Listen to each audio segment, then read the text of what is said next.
Hello everyone, welcome to our YouTube channel Punjab PA State Union. I hope you all are doing well. ਸੋ ਅੱਜ ਤੋਂ ਆਪਾਂ ਆਪਣੀ CDP ਦੀ classes start ਕਰਨ ਜਾ ਰਹੇ ਹਾਂ ਜੋ ਕਿ ਤੁਹਾਨੂੰ ਬਿਲਕੁਲ ਫ੍ਰੀ ਇਸ ਚੈਨਲ ਉੱਪਰ ਪ੍ਰੋਵਾਈਡ ਕਰਵਾਈਆਂ ਜਾਣਗੀਆਂ। ਜੇਕਰ ਤੁਸੀਂ ਇਸ ਚੈਨਲ ਉੱਪਰ ਨਵੇਂ ਹੋ ਤਾਂ ਸਬਸਕ੍ਰਾਈਬ ਕਰਨ ਦੇ ਨਾਲ ਬੈਲ ਆਈਕਨ ਜ਼ਰੂਰ ਪ੍ਰੈਸ ਕਰ ਲੈਣਾ ਤਾਂ ਕਿ PA State ਰਿਲੇਟਡ ਕੋਈ ਵੀ ਇਨਫੋਰਮੇਸ਼ਨ ਆਪਣੀ ਕਲਾਸਿਸ ਦੀ ਨੋਟੀਫਿਕੇਸ਼ਨ ਤੁਹਾਡੇ ਕੋਲ ਟਾਈਮ ਦੇ ਨਾਲ ਪਹੁੰਚ ਸਕੇ।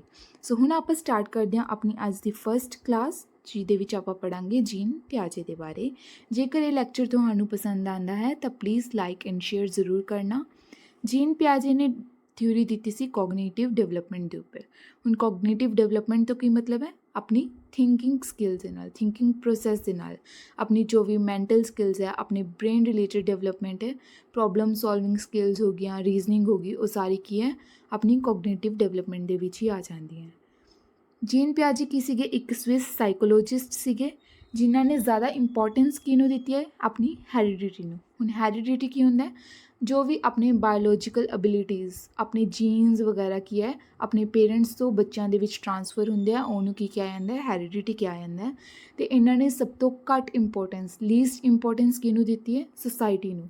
ਕਿ ਇੱਕ ਬੱਚੇ ਦੀ ਕੋਗਨੀਟਿਵ ਡਿਵੈਲਪਮੈਂਟ ਦੇ ਵਿੱਚ ਮੋਸਟ ਇੰਪੋਰਟੈਂਟ ਫੈਕਟਰ ਕੀ ਹੈ? ਹੈਰੀਡਿਟੀ ਹੈ। ਅਤੇ ਲੀਸਟ ਇੰਪੋਰਟੈਂਟ ਫੈਕਟਰ ਕੀ ਹੈ? ਸੁਸਾਇਟੀ, ਸੋਸ਼ਲ ਐਸਪੈਕਟ ਹੈ। ਇਹਨਾਂ ਨੂੰ ਕੀ ਹੈ? ਫਾਦਰ ਆਫ ਚਾਈਲਡ ਸਾਈਕੋਲੋਜੀ ਵੀ ਕਿਹਾ ਜਾਂਦਾ ਹੈ। ਅਤੇ ਜੀਨ ਪਿਆਜੇ ਕੀ ਸੀਗੇ? ਇੱਕ ਰੈਡੀਕਲ ਕੰਸਟਰਕਟਿਵਿਸਟ ਸੀਗੇ। ਮਤਲਬ ਕਿ ਇਹਨਾਂ ਦਾ ਕਹਿਣਾ ਸੀਗਾ ਕਿ ਜਿਹੜਾ ਬੱਚਾ ਹੈਗਾ ਉਹ ਹਰ ਇੱਕ ਚੀਜ਼ ਕੰਸਟਰਕਟ ਕਰਕੇ ਸਿੱਖਦਾ ਹੈਗਾ। ਕੋਈ ਵੀ ਨੌਲੇਜ ਗੇਨ ਕਰਦਾ ਹੈਗਾ ਹਰ ਇੱਕ ਚੀਜ਼ ਨੂੰ ਕੰਸਟਰਕਟ ਕਰਕੇ, ਹਰ ਇੱਕ ਚੀਜ਼ ਨੂੰ ਖੁਦ ਉਹਦਾ ਐਕਸਪੀਰੀਅੰਸ ਕਰਕੇ ਸਿੱਖਦਾ ਹੈਗਾ। ਇਹਨਾਂ ਨੇ ਬੱਚਿਆਂ ਨੂੰ ਕਿਹਾ ਲਿਟਲ ਸਾਇੰਟਿਸਟ ਵੀ ਕਿਹਾ ਹੈਗਾ। ਸਾਇੰਟਿਸਟ ਦਾ ਕੰਮ ਕੀ ਹੁੰਦਾ ਹੈ? ਐਕਸਪੈਰੀਮੈਂਟਸ ਕਰਨਾ। ਤਾਂ ਉਵੇਂ ਬੱਚੇ ਵੀ ਕੀ ਹੈ ਐਕਸਪੈਰੀਮੈਂਟਸ ਕਰਕੇ ਸਿੱਖਦੇ ਹੈ। ਅਤੇ ਉਹ ਕੀ ਹੈ ਕਿਊਰੀਅਸ ਹੁੰਦੇ ਆ ਨੇਚਰ ਤੋਂ। ਕਿਊਰੀਅਸ ਮਤਲਬ ਕਿ ਉਹਨਾਂ ਨੂੰ ਹਰ ਇੱਕ ਚੀਜ਼ ਜਾਣਨ ਦੀ ਇੱਛਾ ਹੁੰਦੀ ਹੈ, ਹਰ ਇੱਕ ਚੀਜ਼ ਉਹ ਜਾਣਨਾ ਚਾਹੁੰਦੇ ਹੈ। ਠੀਕ ਹੈ। ਐਕਟਿਵ ਬਿਲਡਰਸ ਹੁੰਦੇ ਆ ਨੌਲੇਜ ਦੇ, ਮਤਲਬ ਕਿ ਖੁਦ ਬਿਲਡ ਕਰਦੇ ਨੌਲੇਜ। ਐਵੇਂ ਨਹੀਂ ਕਿ ਬਸ ਜਿਵੇਂ ਉਹਨਾਂ ਨੂੰ ਦੱਸਿਆ ਗਿਆ ਉਹਨਾਂ ਨੇ ਰਿਸੀਵ ਕਰ ਲਿਆ, ਬਲਕਿ ਉਹ ਖੁਦ ਬਿਲਡ ਕਰਦੇ ਆ, ਖੁਦ ਬਹੁਤ ਜ਼ਿਆਦਾ ਕਿਊਰੀਅਸ ਹੁੰਦੇ ਆ ਚੀਜ਼ਾਂ ਨੂੰ ਲੈ ਕੇ। ਇਹਨਾਂ ਨੇ ਇੱਕ ਟਰਮ ਦਿੱਤੀ ਸੀ ਜਿਹਨੂੰ ਕੀ ਕਿਹਾ ਜਾਂਦਾ ਹੈ? ਸਕੀਮਾ ਕਿਹਾ ਜਾਂਦਾ ਹੈ, ਜਾਂ ਫਿਰ ਆਪਾਂ ਸਕੀਮਸ ਵੀ ਕਹਿ ਦਿੰਦੇ ਹਾਂ। ਮਤਲਬ ਕਿ ਜੋ ਵੀ ਇਨਫੋਰਮੇਸ਼ਨ ਆਪਣੇ ਮਾਈਂਡ ਦੇ ਵਿੱਚ ਹੈ ਉਹਨੂੰ ਸਾਰੀ ਨੂੰ ਇੱਕ ਔਰਗੇਨਾਈਜ਼ ਮੈਨਰ ਦੇ ਵਿੱਚ ਰੱਖਣਾ, ਇੱਕ ਔਰਗੇਨਾਈਜ਼ ਫੈਕਟਰ ਦੇ ਵਿੱਚ ਰੱਖਣਾ, ਜਿਹਨੂੰ ਕੀ ਕਿਹਾ ਜਾਂਦਾ ਹੈ? ਸਕੀਮਸ ਕਿਹਾ ਜਾਂਦਾ ਹੈਗਾ। ਠੀਕ ਹੈ। ਇਹਨਾਂ ਨੇ ਕਿਹਾ ਓਕੇ। ਸੋ ਹੁਣ ਆਪਾਂ ਪੜ੍ਹਦੇ ਹਾਂ 4 ਐਲੀਮੈਂਟਸ ਬਾਰੇ ਜੀਨ ਪਿਆਜੇ ਨੇ ਦਿੱਤੇ ਹੈ ਜੋ। First one is maturation, second is experience, third is social interaction and fourth one is equilibration. Maturation ਤੋਂ ਕੀ ਮਤਲਬ ਹੈ? ਬੱਚੇ ਦਾ ਮੈਚਿਓਰਿਟੀ ਲੈਵਲ। ਜਦੋਂ ਤੱਕ ਬੱਚਾ ਮੈਚਿਓਰ ਨਹੀਂ ਹੋ ਜਾਂਦਾ, ਮੈਚਿਓਰਿਟੀ ਲੈਵਲ ਕੀ ਹੈ? ਕੋਗਨੀਸ਼ਨ ਡਿਵੈਲਪਮੈਂਟ ਦੇ ਉੱਪਰ ਬਹੁਤ ਜ਼ਿਆਦਾ ਅਫੈਕਟ ਕਰਦਾ ਹੈ। ਇੱਕ 3 ਸਾਲ ਦਾ ਬੱਚਾ ਹੈ ਉਹਨੂੰ ਆਪਾਂ ਕੀ ਹੈ ਇੱਕ ਮੈਥਮੈਟੀਕਲ ਟਰਮਸ, ਸਾਇੰਟੀਫਿਕ ਐਕਸਪੈਰੀਮੈਂਟਸ ਨਹੀਂ ਕਰਵਾ ਸਕਦੇ ਜੋ ਕਿ ਉਹਦੇ ਲੈਵਲ ਦੇ ਨਹੀਂ ਹੈਗੇ ਹੈ। ਠੀਕ ਹੈ। ਤਾਂ ਜਦੋਂ ਤੱਕ ਬੱਚਾ ਰੈਡੀ ਨਹੀਂ ਹੈਗਾ, ਮੈਚਿਓਰ ਨਹੀਂ ਹੈਗਾ ਚੀਜ਼ ਨੂੰ ਸਿੱਖਣ ਦੇ ਲਈ, ਉਦੋਂ ਤੱਕ ਕੀ ਉਹਦਾ ਕੋਗਨੀਸ਼ਨ ਡਿਵੈਲਪਮੈਂਟ ਨਹੀਂ ਹੋ ਸਕਦਾ। ਐਕਸਪੀਰੀਅੰਸ ਸੈਕਿੰਡ ਹੈ। ਐਕਸਪੀਰੀਅੰਸ ਮਤਲਬ ਕਿ ਜਿਹੜਾ ਬੱਚਾ ਹੈ ਉਹ ਕੀ ਹੈ ਐਕਟੀਵਿਟੀ ਕਰਕੇ ਸਿੱਖਦਾ ਹੈ, ਐਕਸਪੀਰੀਅੰਸ ਐਕਸਪੈਰੀਮੈਂਟਸ ਕਰਕੇ ਸਿੱਖਦਾ ਹੈਗਾ। ਜੀਨ ਪਿਆਜੇ ਕੀ ਨੇ? ਇੱਕ ਰੈਡੀਕਲ ਕੰਸਟਰਕਟਿਵਿਸਟ ਨੇਗੇ ਜੋ ਕਿ ਕਹਿੰਦੇ ਆ ਕਿ ਬੱਚਾ ਕੀ ਹਰ ਇੱਕ ਚੀਜ਼ ਨੂੰ ਕੰਸਟਰਕਟ ਕਰਕੇ ਸਿੱਖਦਾ ਹੈ। ਨੌਲੇਜ ਗੇਨ ਕਿਵੇਂ ਕਰਦਾ ਹੈ? ਕੰਸਟਰਕਟ ਕਰਕੇ ਕਰਦਾ। ਉਵੇਂ ਐਕਸਪੀਰੀਅੰਸ ਦੇ ਵਿੱਚ ਕੀ ਕਹਿ ਰਹੇ ਨੇ ਕਿ ਬੱਚਾ ਐਕਟੀਵਿਟੀਜ਼ ਕਰਕੇ ਸਿੱਖਦਾ ਹੈਗਾ, learning by doing. Third one is social interaction. Society ਕੀ ਹੈ ਆਪਣੀ ਕੋਗਨੀਸ਼ਨ ਡਿਵੈਲਪਮੈਂਟ ਦੇ ਵਿੱਚ ਇੱਕ ਇੰਪੋਰਟੈਂਟ ਰੋਲ ਪਲੇ ਕਰਦੀ ਹੈ, ਬਟ ਇਸ ਟੌਪਿਕ ਦੇ ਉੱਪਰ ਜ਼ਿਆਦਾ ਫੋਕਸ ਨਹੀਂ ਕੀਤਾ ਹੈ ਜੀਨ ਪਿਆਜੇ ਨੇ। Fourth is equilibration. Equilibration means ਕੀ ਹੈ? ਜੋ ਆਪਣੇ ਅੰਦਰ ਸਕੀਮਾਸ ਨੇ ਅਤੇ ਬਾਹਰ ਜੋ ਚੀਜ਼ ਹੈ ਕਿ ਦੋਨਾਂ ਦੇ ਵਿੱਚ ਬੈਲੈਂਸ ਹੈ, ਉਹਨੂੰ ਕੀ ਕਿਹਾ ਜਾਂਦਾ ਹੈ? ਇਕੁਇਲਿਬ੍ਰੇਸ਼ਨ ਮਤਲਬ ਬੈਲੈਂਸ। ਠੀਕ ਹੈ। ਤਾਂ ਅੱਗੇ ਆਪਾਂ ਦੇਖ ਦਿਆਂਗੇ ਐਸੀਮੀਲੇਸ਼ਨ ਦੇ ਬਾਰੇ। ਐਸੀਮੀਲੇਸ਼ਨ ਕੀ ਹੈ? Adding new information into existing schemas. ਹੁਣ ਆਪਣੇ ਮਾਈਂਡ ਦੇ ਵਿੱਚ ਕੀ ਹੈ ਇੱਕ ਟੌਪਿਕ ਨੂੰ ਲੈ ਕੇ, ਡੋਗ ਨੂੰ ਲੈ ਕੇ ਕੀ ਹੈ ਸਕੀਮਾ ਬਣਿਆ ਹੋਇਆ ਹੈ ਕਿ ਡੋਗ ਦੇ ਕੀ ਹੈ 4 ਲੈਗਸ ਹੁੰਦੀ ਹੈ, 1 ਟੇਲ ਹੁੰਦੀ ਹੈ, 2 ਆਈਜ਼ ਹੁੰਦੀਆਂ। ਅਤੇ ਹੁਣ ਐਸੀਮੀਲੇਸ਼ਨ ਉਹਦੇ ਵਿੱਚ ਆਪਾਂ ਨਿਊ ਇਨਫੋਰਮੇਸ਼ਨ ਐਡ ਕਰਨੀ ਹੈ ਕਿ ਡੋਗ ਹੈ ਕੀ ਹੈ ਬਾਰਕ ਕਰਦਾ, ਭਾਊ ਭਾਊ ਕਰਦਾ, ਤਾਂ ਉਹਦੇ ਵਿੱਚ ਕੀ ਆ ਆਪਾਂ ਇੱਕ ਇਨਫੋਰਮੇਸ਼ਨ ਐਡ ਕਰਤੀ ਹੈ ਨਾ। ਜਿੱਥੇ ਐਡਿੰਗ ਦੀ ਗੱਲ ਆ ਜਾਏ ਉਹਨੂੰ ਕੀ ਕਿਹਾ ਜਾਊਗਾ? ਐਸੀਮੀਲੇਸ਼ਨ ਕਿਹਾ ਜਾਊਗਾ। ਓਕੇ। ਸੋ ਅੱਗੇ ਆਪਾਂ ਦੇਖਦੇ ਹਾਂ ਐਕੋਮੋਡੇਸ਼ਨ। ਐਕੋਮੋਡੇਸ਼ਨ ਤੋਂ ਕੀ ਮਤਲਬ ਹੈ, ਹੁਣ ਐਗਜ਼ਿਸਟਿੰਗ ਸਕੀਮਾਸ ਦੇ ਵਿੱਚ ਜੇ ਆਪਾਂ ਕੁਛ ਐਡ ਕਰਨਾ ਸੀ ਤਾਂ ਉਹ ਕੀ ਹੁੰਦਾ ਸੀ, ਐਸੀਮੀਲੇਸ਼ਨ। ਬਟ ਐਕੋਮੋਡੇਸ਼ਨ ਦਾ ਕੀ ਮਤਲਬ ਹੈ, ਕੋਈ ਵੀ ਚੀਜ਼ ਮੈਨੀਪੂਲੇਟ ਕਰਨਾ, ਐਡਜਸਟ ਕਰਨਾ, ਕੋਈ ਵੀ ਚੀਜ਼ ਮੋਡੀਫਾਈ ਕਰਕੇ ਦੱਸਣਾ। ਐਗਜ਼ਿਸਟਿੰਗ ਸਕੀਮਾਸ ਦੇ ਵਿੱਚ ਕੀ ਹੈ, ਕੋਈ ਵੀ ਮੋਡੀਫਿਕੇਸ਼ਨ ਕਰਨੀ, ਉਹਨੂੰ ਕੀ ਕਿਹਾ ਜਾਊਗਾ, ਐਕੋਮੋਡੇਸ਼ਨ। ਇਹਨਾਂ ਦੋਨੋਂ ਟਰਮਸ ਨੂੰ ਆਪਾਂ ਅੱਗੇ ਜ਼ਿਆਦਾ ਚੰਗੀ ਤਰ੍ਹਾਂ ਦੇਖਾਂਗੇ। ਅਡੈਪਟੇਸ਼ਨ ਦਾ ਮਤਲਬ ਕੀ ਹੁੰਦਾ ਹੈ, ਅਡੈਪਟੇਸ਼ਨ ਮਤਲਬ ਕਿ ਕਿਸੇ ਵੀ ਸਿਚੁਏਸ਼ਨ ਦੇ ਨਾਲ, ਕਿਸੇ ਵੀ ਸਿਚੁਏਸ਼ਨ ਦੇ ਵਿੱਚ ਕੀ ਹੈ, ਆਪਣੇ ਆਪ ਨੂੰ ਅਡੈਪਟ ਕਰਨਾ। ਹੁਣ ਦੇਖਦੇ ਹਾਂ ਇਕੁਇਲਿਬਰੀਅਮ। ਇਕੁਇਲਿਬਰੀਅਮ ਕੀ ਹੁੰਦਾ ਹੈਗਾ, ਬੈਲੈਂਸ। ਜੋ ਆਪਣੇ ਅੰਦਰ ਸਕੀਮਾ ਬਣੇ ਹੋਏ ਹੈ ਮਾਈਂਡ ਦੇ ਵਿੱਚ ਅਤੇ ਜੋ ਬਾਹਰ ਚੀਜ਼ ਹੈ, ਦੋਨੋਂ ਇਨਫੋਰਮੇਸ਼ਨ ਅਗਰ ਬੈਲੈਂਸ ਦੇ ਵਿੱਚ ਹੈ, ਸੇਮ ਹੈ, ਤਾਂ ਉਹ ਕੀ ਹੈ, ਇਕੁਇਲਿਬਰੀਅਮ ਸਟੇਟ ਹੈ। ਬਟ ਜੇ ਉਹ ਇਨਫੋਰਮੇਸ਼ਨ ਕੀ ਹੈ, ਡਿਸਇਕੁਇਲਿਬਰੀਅਮ ਦੇ ਵਿੱਚ ਹੈ, ਮਤਲਬ ਕਿ ਬੈਲੈਂਸ ਨਹੀਂ ਹੈ, ਤਾਂ ਉਹਨੂੰ ਕੀ ਕਿਹਾ ਜਾਊਗਾ, ਡਿਸਇਕੁਇਲਿਬਰੀਅਮ ਕਿਹਾ ਜਾਊਗਾ, ਸਟੇਟ ਆਫ ਇਨਬੈਲੈਂਸ। ਠੀਕ ਹੈ, ਓਕੇ। ਅੱਗੇ ਦੇਖਦੇ ਹਾਂ ਅਡੈਪਟੇਸ਼ਨ। ਹੁਣ ਆਉਂਦਾ ਹੈ ਅਡੈਪਟੇਸ਼ਨ। ਅਡੈਪਟੇਸ਼ਨ ਕੀ ਹੈ, ਦੋ ਟਾਈਪਸ ਦੇ ਹੁੰਦਾ, ਅਸੀਮੀਲੇਸ਼ਨ ਜਾਂ ਫਿਰ ਐਕੋਮੋਡੇਸ਼ਨ। ਅਡੈਪਟੇਸ਼ਨ ਦਾ ਸਭ ਤੋਂ ਪਹਿਲਾਂ ਮਤਲਬ ਕੀ ਸੀ, ਹੁਣੇ ਕਰਵਾਇਆ ਸੀ, ਮਤਲਬ ਕਿਸੇ ਵੀ ਸਿਚੁਏਸ਼ਨ ਦੇ ਵਿੱਚ ਕੀ ਹੈ, ਖੁਦ ਨੂੰ ਅਡੈਪਟ ਕਰਨਾ। ਚਾਹੇ ਉਹ ਨਿਊ ਸਿਚੁਏਸ਼ਨ ਹੈ, ਚਾਹੇ ਉਹ ਪੁਰਾਣੀ ਸਿਚੁਏਸ਼ਨ ਹੈ, ਚਾਹੇ ਜਿਵੇਂ ਵੀ ਤਰ੍ਹਾਂ ਦੀ ਸਿਚੁਏਸ਼ਨ ਹੈ, ਉਹਦੇ ਵਿੱਚ ਖੁਦ ਨੂੰ ਅਡੈਪਟ ਕਰਨਾ, ਉਹਨੂੰ ਕੀ ਕਿਹਾ ਜਾਂਦਾ ਹੈ, ਅਡੈਪਟੇਸ਼ਨ। ਠੀਕ ਹੈ, ਇਹ ਟੂ ਟਾਈਪਸ ਦੀ ਹੁੰਦੀ ਹੈ, assimilation and accommodation. Assimilation means ਕਿ adding new information, accommodation means modifying existing information. ਆਪਾਂ ਪੜ੍ਹਿਆ ਸੀ ਅਸੀਮੀਲੇਸ਼ਨ ਮਤਲਬ ਕੀ ਹੁੰਦਾ ਹੈਗਾ, ਐਗਜ਼ਿਸਟਿੰਗ ਸਕੀਮਾ ਦੇ ਵਿੱਚ, ਮਤਲਬ ਜੋ ਆਪਣੇ ਮਾਈਂਡ ਦੇ ਵਿੱਚ ਸਕੀਮਾ ਪਹਿਲਾਂ ਹੀ ਬਣੇ ਹੋਏ ਆ, ਉਹਦੇ ਵਿੱਚ ਕੋਈ ਇਨਫੋਰਮੇਸ਼ਨ ਐਡ ਕਰਨਾ। ਐਕੋਮੋਡੇਸ਼ਨ ਦਾ ਮਤਲਬ ਕੀ ਹੈ, ਕੋਈ ਵੀ ਚੀਜ਼ ਮੋਡੀਫਾਈ ਕਰਨਾ, ਮਤਲਬ ਜੋ ਵੀ ਸਕੀਮਾ ਆਪਣੇ ਮਾਈਂਡ ਦੇ ਵਿੱਚ ਹੈ, ਉਹਦੇ ਵਿੱਚ ਕੁਛ ਚੇਂਜਿਸ ਕਰਨਾ। ਓਕੇ, ਕੋਈ ਵੀ ਚੇਂਜਿਸ ਕਰਨਾ, ਉਹਨੂੰ ਕੀ ਕਿਹਾ ਜਾਊਗਾ, ਐਕੋਮੋਡੇਸ਼ਨ। ਐਂਡ ਜੇ ਕੋਈ ਵੀ ਚੀਜ਼ ਐਡ ਕਰਨਾ ਤਾਂ ਉਹਨੂੰ ਕੀ ਕਿਹਾ ਜਾਊਗਾ, ਅਸੀਮੀਲੇਸ਼ਨ। ਓਕੇ, ਸੋ ਅੱਗੇ ਆਪਾਂ ਦੇਖਦੇ ਹਾਂ ਇੱਕ ਐਗਜ਼ਾਮਪਲ ਦੇ ਥਰੂ।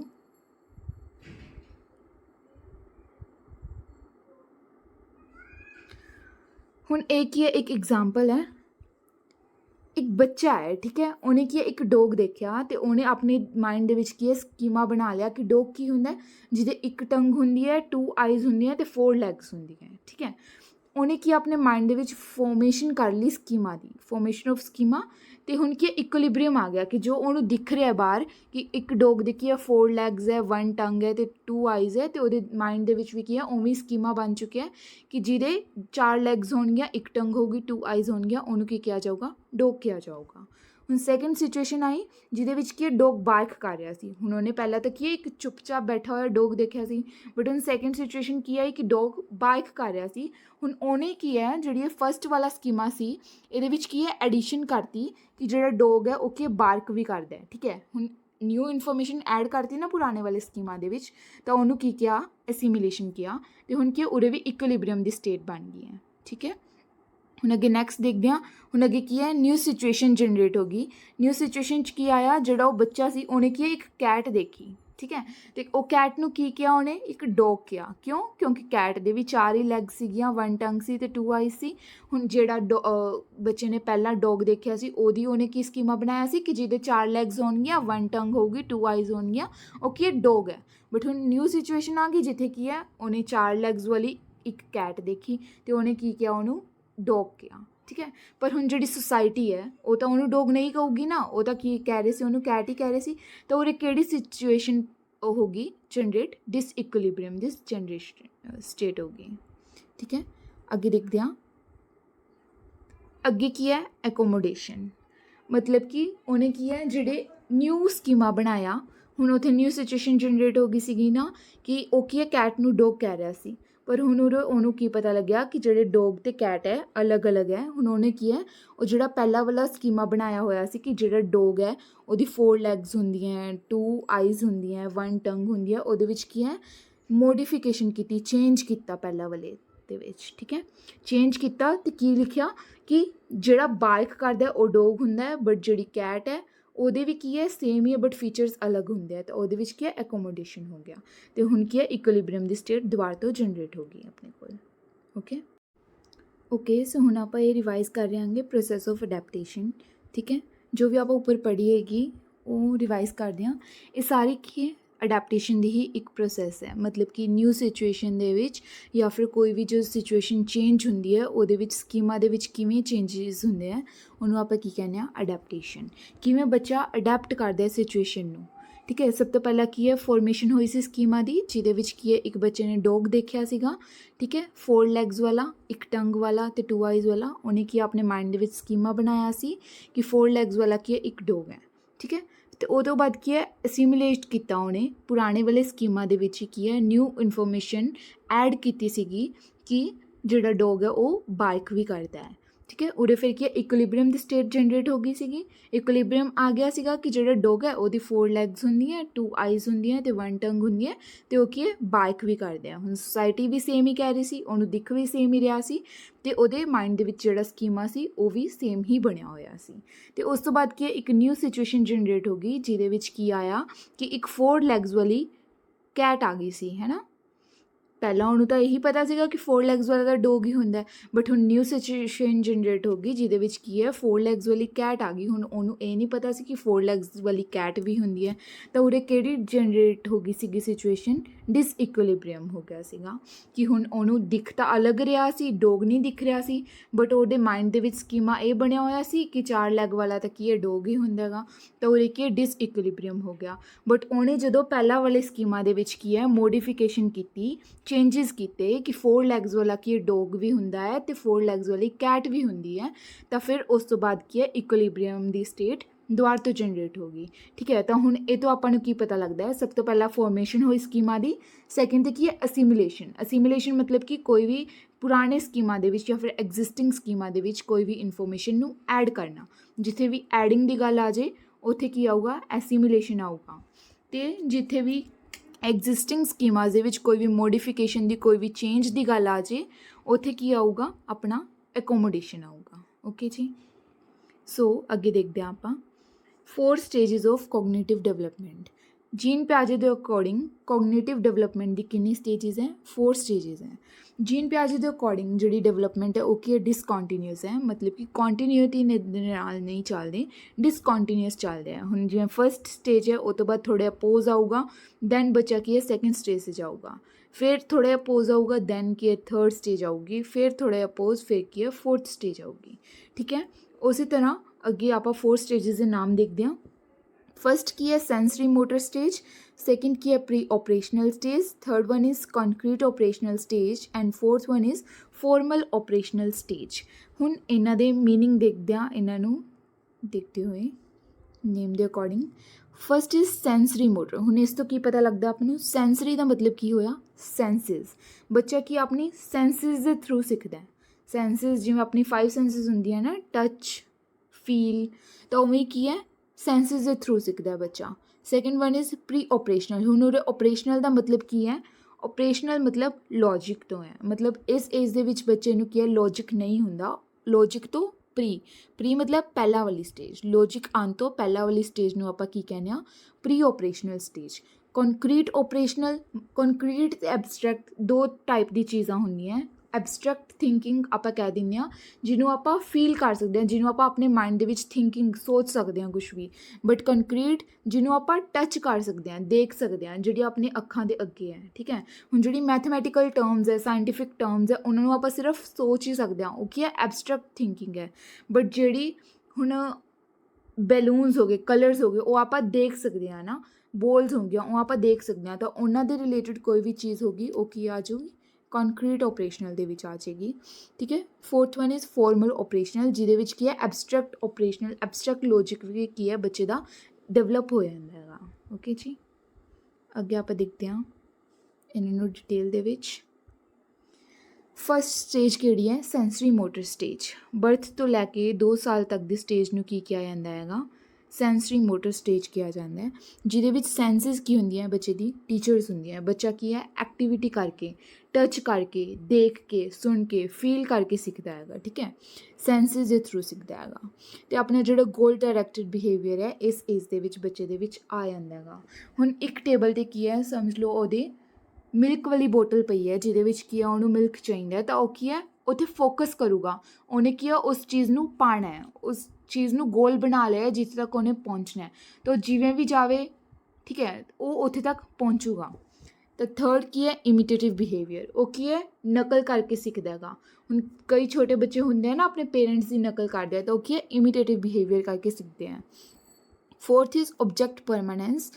ਬਰਥ ਤੋਂ 2 ਸਾਲ ਦੀ ਏਜ ਦੇ ਵਿੱਚ ਕੀ ਹੈ ਓਬਜੈਕਟ ਪਰਮਾਨੈਂਸ ਆ ਜਾਂਦਾ ਹੈ। ਪਹਿਲਾ ਕੀ ਹੈ ਬੱਚੇ ਦੇ ਅੱਗੇੋਂ ਜੇ ਆਪਾਂ ਕੋਈ ਚੀਜ਼ ਲੁਕੋ ਦਈਏ ਤਾਂ ਉਹ ਬੱਚੇ ਨੂੰ ਕੀ ਹੈ ਐਵੇਂ ਲੱਗਦਾ ਕਿ ਹਾਂ ਉਹ ਗਾਇਬ ਹੋ ਗਈ ਹੈ ਚੀਜ਼, ਪਰ 2 ਸਾਲ ਤੱਕ ਆਉਂਦੇ ਆਉਂਦੇ ਬੱਚੇ ਨੂੰ ਕੀ ਹੈ ਯਾਦ ਰਹਿੰਦਾ ਹੈ। ਚਾਹੇ ਆਪਾਂ ਉਹਦੇ ਅੱਗੇ ਕੋਈ ਚੀਜ਼ ਲੁਕੋ ਦਈਏ ਜਾਂ ਗੁੰਮ ਕਰ ਦਈਏ, ਪਰ ਫਿਰ ਵੀ ਉਹ ਬੱਚਾ ਕੀ ਹੈ ਉਹਨੂੰ ਯਾਦ ਰਹਿੰਦਾ ਹੈ ਕਿ ਹਾਂ ਇਹ ਚੀਜ਼ ਸੀਗੀ ਮੇਰੇ ਕੋਲ। ਠੀਕ ਹੈ, ਅੱਗੇ ਦੇਖਦੇ ਹਾਂ। ਸੈਕਿੰਡ ਸਟੇਜ ਕੀ ਹੈ ਪ੍ਰੀ ਓਪਰੇਸ਼ਨਲ ਸਟੇਜ, ਮਤਲਬ ਕਿ ਓਪਰੇਸ਼ਨਲ ਮੀਨਸ ਲੌਜਿਕ ਤੋਂ ਪ੍ਰੀ ਮਤਲਬ ਪਹਿਲਾਂ ਵਾਲੀ ਸਟੇਜ। ਠੀਕ ਹੈ, ਜਿਹੜੀ ਸਟੇਜ ਦੇ ਵਿੱਚ ਕੀ ਹੈ ਲੌਜਿਕ ਨਹੀਂ ਆਉਂਦਾ ਬੱਚੇ ਦੇ ਵਿੱਚ ਹਜੇ 2 ਤੋਂ 7 ਸਾਲ ਦੀ ਸਟੇਜ ਨੂੰ ਕਿਹਾ ਜਾਂਦਾ ਹੈ ਪ੍ਰੀ ਓਪਰੇਸ਼ਨਲ ਸਟੇਜ ਜਾਂ ਫਿਰ अर्ਲੀ ਚਾਈਲਡਹੁੱਡ ਸਟੇਜ। ਓਕੇ, ਇਸ ਦੇ ਵਿੱਚ ਕੀ ਹੈ ਟਰਾਂਸਡਕਟਿਵ ਰੀਜ਼ਨਿੰਗ ਹੁੰਦੀ ਹੈ, ਮਤਲਬ ਕਿ ਉਹ ਰੀਜ਼ਨਿੰਗ ਉਹ ਲੌਜਿਕ ਦਿੰਦਾ ਬੱਚਾ ਜਿਹਦੇ ਵਿੱਚ ਕੋਈ ਵੀ ਮਤਲਬ ਨਹੀਂ ਹੁੰਦਾ। ਠੀਕ ਹੈ, ਕੋਈ ਵੀ ਲੌਜਿਕ ਹੀ ਨਹੀਂ ਹੁੰਦਾ ਗੱਲ ਦਾ, ਉਹ ਵਾਲੀਆਂ ਗੱਲਾਂ। Second is crucial stage for language development, ਮਤਲਬ ਇਸ ਸਟੇਜ ਦੇ ਵਿੱਚ ਕੀ ਹੈ ਲੈਂਗੁਏਜ ਡਿਵੈਲਪਮੈਂਟ ਬਹੁਤ ਜ਼ਿਆਦਾ ਫਾਸਟਲੀ ਹੁੰਦੀ ਹੈ, ਅਤੇ ਇਸ ਏਜ ਦੇ ਵਿੱਚ ਕੀ ਹੈ ਬੱਚੇ ਦਾ ਧਿਆਨ ਰੱਖਣਾ ਬਹੁਤ ਜ਼ਿਆਦਾ ਜ਼ਰੂਰੀ ਹੈ ਕਿ ਉਹ ਕਿਹੜੀ ਸੰਗਤ ਦੇ ਵਿੱਚ ਰਹਿੰਦਾ ਹੈ। ਜੇ ਉਹ ਵਧੀਆ ਸੰਗਤ ਦੇ ਵਿੱਚ ਰਹੂਗਾ ਵਧੀਆ ਲੈਂਗੁਏਜ ਸਿੱਖੂਗਾ, ਵਧੀਆ ਲੈਂਗੁਏਜ ਡਿਵੈਲਪਮੈਂਟ ਹੋਊਗੀ, ਬਟ ਜੇਕਰ ਹੁਣ ਉਹਨਾਂ ਦੀ ਸੁਸਾਇਟੀ ਦੇ ਅਕੋਰਡਿੰਗ ਵੀ ਕੀ ਹੈ ਬੱਚੇ 'ਤੇ ਬਹੁਤ ਜ਼ਿਆਦਾ ਇਫੈਕਟ ਪੈਂਦਾ ਹੈ। ਥਰਡ ਕੀ ਹੈ ਅਕੋਰਡਿੰਗ ਟੂ ਪਿਆਜੇ,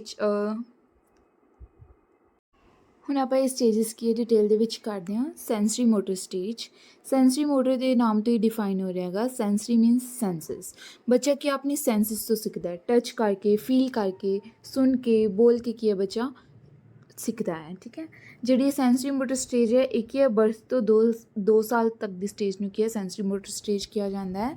ਇਹਦੇ ਵਿੱਚ ਕੀ ਹੈ ਬੱਚਾ ਗੋਲ ਡਾਇਰੈਕਟਡ ਬਿਹੇਵੀਅਰ ਵੀ ਸਟਾਰਟ ਕਰ ਦਿੰਦਾ ਹੈ। ਅਗਰ ਬੱਚੇ ਨੂੰ ਕੋਈ ਟੋਆਏ ਚਾਹੀਦਾ ਹੈ ਉਹ ਥੋੜ੍ਹੀ ਦੂਰ 'ਤੇ ਪਿਆ ਹੈ, ਬੱਚਾ ਉਹਨੂੰ ਗੋਲ ਬਣਾ ਲੈਂਦਾ ਹੈ ਅਤੇ ਕੀ ਉਹ ਅਚੀਵ ਕਰ ਲੈਂਦਾ ਹੈ। ਅਤੇ ਇਸ ਦੇ ਨਾਲ ਕਿ ਗੋਲ ਡਾਇਰੈਕਟਡ ਬਿਹੇਵੀਅਰ ਕੀ ਹੈ ਬੱਚਾ ਸਟਾਰਟ ਕਰ ਦਿੰਦਾ ਹੈ। ਇਮੀਟੇਟਿਵ ਬਿਹੇਵੀਅਰ ਮਤਲਬ ਬੱਚਾ ਪੇਰੈਂਟਸ ਹੀ ਆਪਣੇ ਬਾਕੀ ਫੈਮਿਲੀ ਮੈਂਬਰਸ ਦੀ ਕੀ ਹੈ ਨਕਲ ਕਰਕੇ ਸਿੱਖਦਾ ਹੈ। ਠੀਕ ਹੈ, ਅਗਰ ਉਹਦੇ ਫਾਦਰ ਕੀ ਹੈ ਆਫਿਸ ਜਾਂਦੇ ਆ, ਉਹਦੇ ਮਦਰ ਕੀ ਹੈ ਤਿਆਰ ਹੁੰਦੇ ਆ, ਤਾਂ ਉਹ ਕੀ ਉਹਨਾਂ ਦਾ ਇਮੀਟੇਸ਼ਨ ਕਰਦਾ, ਉਹਨਾਂ ਦੀ ਨਕਲ ਕਰਦਾ ਹੈ ਅਤੇ ਕੀ ਹੈ ਉਹਨਾਂ ਤੋਂ ਸਿੱਖਦਾ ਹੈ। ਓਕੇ, ਅੱਗੇ ਕੀ ਹੈ ਆਬਜੈਕਟ ਪਰਮਾਨੈਂਸ ਬਰਥ ਤੋਂ 8-9 ਮੰਥ ਤੱਕ ਕੀ ਹੈ ਆਬਜੈਕਟ ਪਰਮਾਨੈਂਸ ਨਹੀਂ ਆਉਂਦਾ। ਅਗਰ ਬੱਚੇ ਦੇ ਅੱਗੋਂ ਆਪਾਂ ਕੋਈ ਆਬਜੈਕਟ ਕੀ ਹੈ ਛੁਪਾ ਦਈਏ ਤਾਂ ਬੱਚੇ ਨੂੰ ਕੀ ਲੱਗਦਾ ਕਿ ਇਹ ਆਬਜੈਕਟ ਕੀ ਬਿਲਕੁਲ ਗਾਇਬ ਹੋ ਗਿਆ ਹੈ, ਪਰ 8-9 ਮੰਥ ਤੋਂ ਬਾਅਦ ਅਗਰ ਆਪਾਂ ਬੱਚੇ ਦੇ ਅੱਗੋਂ ਕੋਈ ਆਬਜੈਕਟ ਕੀ ਹੈ ਲੁਕਾ ਦਿੰਦੇ ਹਾਂ, ਛਿਪਾ ਦਿੰਦੇ ਹਾਂ, ਤਾਂ ਬੱਚੇ ਨੂੰ ਕੀ ਯਾਦ ਰਹਿੰਦਾ ਹੈ ਕਿ ਆਬਜੈਕਟ ਸੀ ਕੋਈ।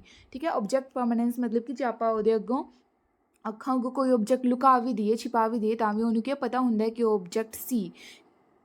ਓਕੇ, ਸੋ ਅੱਗੇ ਆਪਾਂ ਦੇਖਦੇ ਹਾਂ ਨੈਕਸਟ ਸਟੇਜ ਨੂੰ pre operational stage. So second stage is pre operational stage. ਹੁਣ ਇਹਦੇ ਵਿੱਚ ਓਪਰੇਸ਼ਨਲ ਤੋਂ ਕੀ ਮਤਲਬ ਹੈ ਲੌਜਿਕ, ਪ੍ਰੀ ਓਪਰੇਸ਼ਨਲ ਮਤਲਬ ਕਿ ਲੌਜਿਕ ਤੋਂ ਪਹਿਲਾਂ ਵਾਲੀ ਸਟੇਜ। ਠੀਕ ਹੈ, ਇਹ 2 ਤੋਂ 7 ਸਾਲ ਦੇ ਬੱਚੇ ਦੀ ਸਟੇਜ ਨੂੰ ਕਿਹਾ ਜਾਂਦਾ ਹੈ ਪ੍ਰੀ ਓਪਰੇਸ਼ਨਲ ਸਟੇਜ। ਇਹਦੇ ਵਿੱਚ ਕੀ ਹੈ ਟਰਾਂਸਡਕਟਿਵ ਰੀਜ਼ਨਿੰਗ ਆ ਜਾਂਦੀ ਹੈ। ਟਰਾਂਸਡਕਟਿਵ ਰੀਜ਼ਨਿੰਗ ਮਤਲਬ ਕਿ ਬੱਚਾ ਇਹੋ ਜਿਹੀ ਰੀਜ਼ਨਿੰਗ ਦਿੰਦਾ, ਇਹੋ ਜਿਹੇ ਤਰਕ ਦਿੰਦਾ ਜਿਹਦਾ ਕੋਈ ਲੌਜਿਕ ਨਹੀਂ ਹੁੰਦਾ, ਇਲੌਜੀਕਲ ਰੀਜ਼ਨਿੰਗ ਦਿੰਦਾ। ਠੀਕ ਹੈ, ਹੁਣ ਜਿਵੇਂ ਉਹਦੇ ਹੱਥ ਦੇ ਵਿੱਚ ਸਮਝ ਲਓ ਕੋਈ ਬੋਲ ਹੈ ਅਤੇ ਉਹ ਮੂਨ ਨੂੰ ਦੇਖ ਰਿਹਾ, ਤਾਂ ਉਹ ਕੀ ਕਹੂਗਾ ਮੂਨ ਵੀ ਗੋਲ ਹੈ ਮੇਰੀ ਬੋਲ ਵੀ ਗੋਲ ਹੈ। ਠੀਕ ਹੈ, ਤਾਂ ਉਹ ਕੀ ਹੈ ਬਿਲਕੁਲ ਲੌਜਿਕ ਨਹੀਂ ਹੁੰਦਾ ਜਿਹਦੇ ਵਿੱਚ, ਪਰ ਉਹ ਅਕੋਰਡਿੰਗ ਟੂ ਜੀਨ ਪਿਆਜੇ ਜਿਹੜੇ ਬੱਚੇ ਬਹੁਤ ਜ਼ਿਆਦਾ ਕਿਊਰੀਅਸ ਹੁੰਦੇ ਆ ਹੈ ਨਾ, ਉਹਨਾਂ ਦਾ ਦਿਮਾਗ ਕੀ ਹੈ ਖੁਦ ਕੰਸਟਰਕਟ ਕਰਦੇ ਆ, ਐਕਟਿਵ ਬਿਲਡਰਸ ਹੁੰਦੇ ਆ, ਤਾਂ ਕੀ ਉਹਨਾਂ ਦਾ ਦਿਮਾਗ ਬਹੁਤ ਜ਼ਿਆਦਾ ਫਾਸਟ ਚੱਲਦਾ ਹੈਗਾ, ਤਾਂ ਕੋਈ ਨਾ ਕੋਈ ਰੀਜ਼ਨਿੰਗ ਦਿੰਦੇ ਆ, ਪਰ ਉਹ ਲੌਜੀਕਲ ਹੋਵੇ ਜਾਂ ਇਲੌਜੀਕਲ ਹੋਵੇ ਕੀ ਹੈ ਉਹ ਫਰਕ ਨਹੀਂ ਪੈਂਦਾ, ਤਾਂ ਉਹਦੇ ਕੀ ਹੈ ਇਲੌਜੀਕਲ ਰੀਜ਼ਨਿੰਗ ਆਉਂਦੀ ਹੈ ਪ੍ਰੀ ਓਪਰੇਸ਼ਨਲ ਸਟੇਜ ਦੇ ਵਿੱਚ। ਅੱਗੇ ਕੀ ਹੈ crucial stage for language development, ਜਿਹੜੀ ਇਹ ਸਟੇਜ ਹੈ ਇਹ ਕੀ ਹੈ ਲੈਂਗੁਏਜ ਡਿਵੈਲਪਮੈਂਟ ਦੇ ਲਈ ਬਹੁਤ ਜ਼ਿਆਦਾ ਇੰਪੋਰਟੈਂਟ ਸਟੇਜ ਹੁੰਦੀ ਹੈ, ਬਿਕੋਜ਼ ਇਸੇ ਸਟੇਜ ਦੇ ਵਿੱਚ ਬੱਚਾ ਕੀ ਹੈ ਸਭ ਤੋਂ ਜ਼ਿਆਦਾ ਫਾਸਟ ਲੈਂਗੁਏਜ ਡਿਵੈਲਪ ਕਰਦਾ ਹੈ। ਅਗਰ ਸੁਸਾਇਟੀ ਵਧੀਆ ਹੋਊਗੀ, ਲੈਂਗੁਏਜ ਵਧੀਆ ਹੋਊਗੀ, ਤਾਂ ਬੱਚਾ ਵੀ ਕੀ ਹੈ ਲੈਂਗੁਏਜ ਡਿਵੈਲਪਮੈਂਟ ਬਹੁਤ ਜ਼ਿਆਦਾ ਫਾਸਟਲੀ ਬਹੁਤ ਜ਼ਿਆਦਾ ਵਧੀਆ ਤਰੀਕੇ ਦੇ ਨਾਲ ਕਰਦਾ ਹੈ। ਠੀਕ ਹੈ, ਅਤੇ ਅੱਗੇ ਕੀ ਹੈ ਜੀਨ ਪਿਆਜੇ ਦਾ ਕੀ ਕਹਿਣਾ ਹੈ ਕਿ ਜਿਹੜਾ ਥੋਟ ਹੈ ਉਹ ਪਹਿਲਾਂ ਆਇਆ ਲੈਂਗੁਏਜ ਤੋਂ, ਬਟ ਵਾਈਗੋਸਕੀ ਕੀ ਹੈ ਇਹ ਤੋਂ ਅਲੱਗ ਕਹਿੰਦੇ ਹੈ। ਵਾਈਗੋਸਕੀ ਕੀ ਕਹਿੰਦੇ ਹੈ ਕਿ ਲੈਂਗੁਏਜ ਅਤੇ ਥੋਟ ਕੀ ਹੈ ਪੈਰਲਲ ਚੱਲਦੇ ਹੈ, ਬਟ ਅਕੋਰਡਿੰਗ ਟੂ ਜੀਨ ਪਿਆਜੇ thought comes first than language.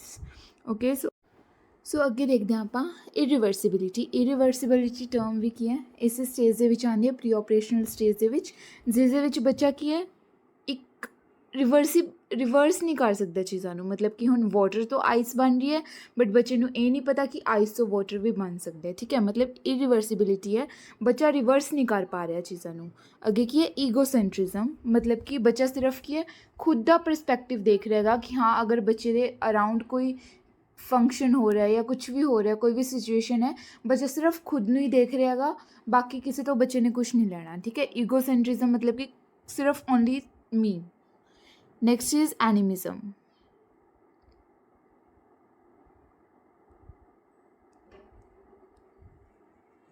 Next is animism. Animism ਦੇ ਵਿੱਚ ਬੱਚਾ ਕੀ ਹੈ, ਜਿਹੜੀ ਨੋਨ ਲਿਵਿੰਗ ਥਿੰਗਸ ਹੁੰਦੀਆਂ, ਮਤਲਬ ਜਿਵੇਂ ਉਹਦੇ ਟੋਇਜ਼ ਹੈ, ਡੋਲਸ ਨੇਗੀਆਂ, ਉਹਨੂੰ ਵੀ ਕੀ ਹੈ ਖੁਦ ਦਾ ਫਰੈਂਡ ਸਮਝਦਾ ਹੈ। ਹੁਣ ਜਿਵੇਂ ਅਗਰ ਕਿਸੇ ਬੱਚੇ ਦੇ ਕੀ ਹੈ ਚੱਲਦੇ ਚੱਲਦੇ ਕੋਈ ਟੇਬਲ ਲੱਗ ਗਿਆ, ਉਹਦੇ ਸੱਟ ਵੱਜੀ, ਤਾਂ ਵੱਡੇ ਕੀ ਹੈ ਕਹਿੰਦੇ ਆ ਨਾ ਕਿ ਹਾਂ ਚੱਲ ਟੇਬਲ ਨੂੰ ਮਾਰ ਦਿੰਦੇ ਆ, ਇਹਦੇ ਵੀ ਚੋਟ ਲੱਗੂਗੀ, ਤਾਂ ਕੀ ਹੈ ਐਨੀਮਿਜ਼ਮ ਹੈ। ਬੱਚੇ ਦੇ ਅਕੋਰਡਿੰਗ ਜਿਹੜਾ ਟੇਬਲ ਹੈ ਉਹ ਵੀ ਕੀ ਹੈ ਲਿਵਿੰਗ ਥਿੰਗ ਹੈ, ਤਾਂ ਬੱਚੇ ਕੀ ਹੈ ਨੋਨ ਲਿਵਿੰਗ ਥਿੰਗਸ ਨੂੰ ਵੀ ਲਿਵਿੰਗ ਸਮਝਦੇ ਆ ਉਸ ਏਜ ਦੇ ਵਿੱਚ, ਪ੍ਰੀ ਆਪਰੇਸ਼ਨਲ ਸਟੇਜ ਦੇ ਵਿੱਚ, ਤਾਂ ਉਹਨੂੰ ਕੀ ਕਿਹਾ ਜਾਂਦਾ ਐਨੀਮਿਜ਼ਮ। ਨੈਕਸਟ ਇਜ਼ ਪ੍ਰੀ ਕੰਸੈਪਚੁਅਲ ਸਟੇਜ ਵੀ ਕਿਹਾ ਜਾਂਦਾ ਹੈਗਾ ਪ੍ਰੀ ਆਪਰੇਸ਼ਨਲ ਸਟੇਜ ਨੂੰ, ਮਤਲਬ ਬੱਚੇ ਦੇ ਜਿਹੜੇ ਕੰਸੈਪਟਸ ਨੇ ਉਹ ਇੰਨੇ ਜ਼ਿਆਦਾ ਕਲੀਅਰ ਨਹੀਂ ਹੁੰਦੇ, ਬੱਚੇ ਦੇ ਲੌਜਿਕ ਨੇ, ਰੀਜ਼ਨਿੰਗ ਹੈ ਇੰਨੀ ਜ਼ਿਆਦਾ ਕਲੀਅਰ ਨਹੀਂ ਹੁੰਦੀ, ਠੀਕ ਹੈ, ਤਾਂ ਇਸ ਨੂੰ ਪ੍ਰੀ ਕੰਸੈਪਚੁਅਲ ਸਟੇਜ ਵੀ ਕਿਹਾ ਜਾਂਦਾ ਹੈ। ਅੱਗੇ so next stage is third stage concrete operational stage, ਜਿਸ ਨੂੰ ਕੀ ਹੈ ਲੇਟਰ ਚਾਈਲਡਹੁੱਡ ਜਾਂ ਫਿਰ ਗੈਂਗੇਜ ਵੀ ਕਹਿ ਦਿੰਦੇ ਆ, ਠੀਕ ਹੈ। ਗੈਂਗੇਜ ਤਾਂ ਕਹਿ ਦਿੰਦੇ ਆ, ਬੱਚਾ ਸਕੂਲ ਦੇ ਵਿੱਚ ਕੀ ਹੈ ਗੈਂਗ ਬਣਾਉਣੇ, ਗਰੁੱਪਸ ਬਣਾਉਣੇ ਸਟਾਰਟ ਕਰ ਦਿੰਦੇ ਆ, ਠੀਕ ਹੈ। ਇਹ ਸਟੇਜ ਕੀ ਹੈ 7 ਤੋਂ 11 ਸਾਲ ਦੀ ਤੱਕ ਹੁੰਦੀ ਹੈ। ਕੰਕਰੀਟ ਆਪਰੇਸ਼ਨਲ ਸਟੇਜ, ਹੁਣ ਇਹਦੇ ਨਾਮ ਤੋਂ ਹੀ ਡਿਫਾਈਨ ਹੋ ਰਿਹਾ, ਆਪਰੇਸ਼ਨਲ ਮਤਲਬ ਲੌਜਿਕ, ਕੰਕਰੀਟ ਮਤਲਬ ਸਿਰਫ ਕੰਕਰੀਟ ਚੀਜ਼ਾਂ ਦੇ ਲਈ, ਕੰਕਰੀਟ ਥਿੰਗਸ ਦੇ ਲਈ। ਕੰਕਰੀਟ ਥਿੰਗਸ ਕਿਹੜੀਆਂ ਹੁੰਦੀਆਂ, ਜਿਹੜੀਆਂ ਚੀਜ਼ਾਂ ਨੂੰ ਬੱਚਾ ਦੇਖ ਸਕਦਾ ਹੈ, ਟੱਚ ਕਰ ਸਕਦਾ ਹੈ, ਪਰ ਬੱਚੇ ਦੀ ਹਜੇ ਲੌਜਿਕ ਬ੍ਰੇਨ ਇੰਨਾ ਜ਼ਿਆਦਾ ਡਿਵੈਲਪ ਨਹੀਂ ਹੁੰਦਾ ਕਿ ਬੱਚਾ ਕੀ ਮਤਲਬ ਐਬਸਟਰੈਕਟ ਥਿੰਗਸ ਬਾਰੇ ਕੀ ਹੈ ਸੋਚ ਸਕੇ। ਐਬਸਟਰੈਕਟ ਥਿੰਗਸ ਮਤਲਬ ਕਿ ਜਿਹਨੂੰ ਬੱਚਾ ਸਿਰਫ ਕੀ ਹੈ ਫੀਲ ਕਰ ਸਕਦਾ ਹੈ, ਜਿਵੇਂ ਟਰੂਥ ਹੋ ਗਿਆ, ਸੈਡ ਹੋ ਗਿਆ, ਹੈਪੀਨੈਸ ਹੋ ਗਈ। ਬਟ ਕੰਕਰੀਟ ਥਿੰਗਸ ਮੀਨਸ ਕਿ ਜਿਹਨੂੰ ਆਪ ਬੱਚਾ ਦੇਖ ਵੀ ਸਕਦਾ ਹੈ, ਟੱਚ ਵੀ ਕਰ ਸਕਦਾ ਹੈ। ਓਕੇ ਜੀ, ਤਾਂ ਅੱਗੇ ਆਪਾਂ ਕਰਦੇ ਹਾਂ ਇਸ ਸਟੇਜ ਦੇ ਵਿੱਚ ਕੀ ਹੈ ਲੌਜਿਕ ਸਿਰਫ ਕੰਕਰੀਟ ਚੀਜ਼ਾਂ ਨੂੰ ਲੈ ਕੇ, ਕੰਕਰੀਟ ਆਬਜੈਕਟਸ ਨੂੰ ਲੈ ਕੇ ਹੀ ਆਉਂਦਾ ਹੈ, ਜਿਹੜੀਆਂ ਚੀਜ਼ਾਂ ਨੂੰ ਬੱਚਾ ਦੇਖ ਸਕਦਾ ਹੈ, ਠੀਕ ਹੈ। ਰਿਵਰਸੀਬਿਲਿਟੀ ਵੀ ਸਟਾਰਟ ਹੋ ਜਾਂਦੀ ਹੈ, ਮਤਲਬ ਅਗਰ ਵਾਟਰ ਤੋਂ ਆਈਸ ਬਣ ਰਹੀ ਹੈ ਤਾਂ ਆਈਸ ਤੋਂ ਵਾਟਰ ਬਣੇਗਾ, ਇਹ ਰਿਵਰਸੀਬਿਲਿਟੀ ਡਿਵੈਲਪ ਹੋ ਜਾਂਦੀ ਹੈ ਇਸ ਸਟੇਜ ਦੇ ਵਿੱਚ। ਅੱਗੇ ਕੀ ਕਲਾਸੀਫਿਕੇਸ਼ਨ ਵੀ ਸਟਾਰਟ ਹੋ ਜਾਂਦੀ ਹੈ, ਬੱਚਾ ਕੀ ਹੈ ਗਰੁੱਪਸ ਬਣਾਉਣੇ ਸਟਾਰਟ ਕਰ ਦਿੰਦਾ ਹੈ, ਆਬਜੈਕਟਸ ਦੀ ਸਿਮਿਲੈਰਿਟੀ ਨੂੰ ਲੈ ਕੇ ਜਾਂ ਫਿਰ ਡਿਫਰੈਂਸਿਸ ਨੂੰ ਲੈ ਕੇ ਕੀ ਹੈ ਅਲੱਗ-ਅਲੱਗ ਕਲਾਸੀਫਿਕੇਸ਼ਨ ਕਰਨਾ ਸਟਾਰਟ ਕਰ ਦਿੰਦਾ ਹੈ।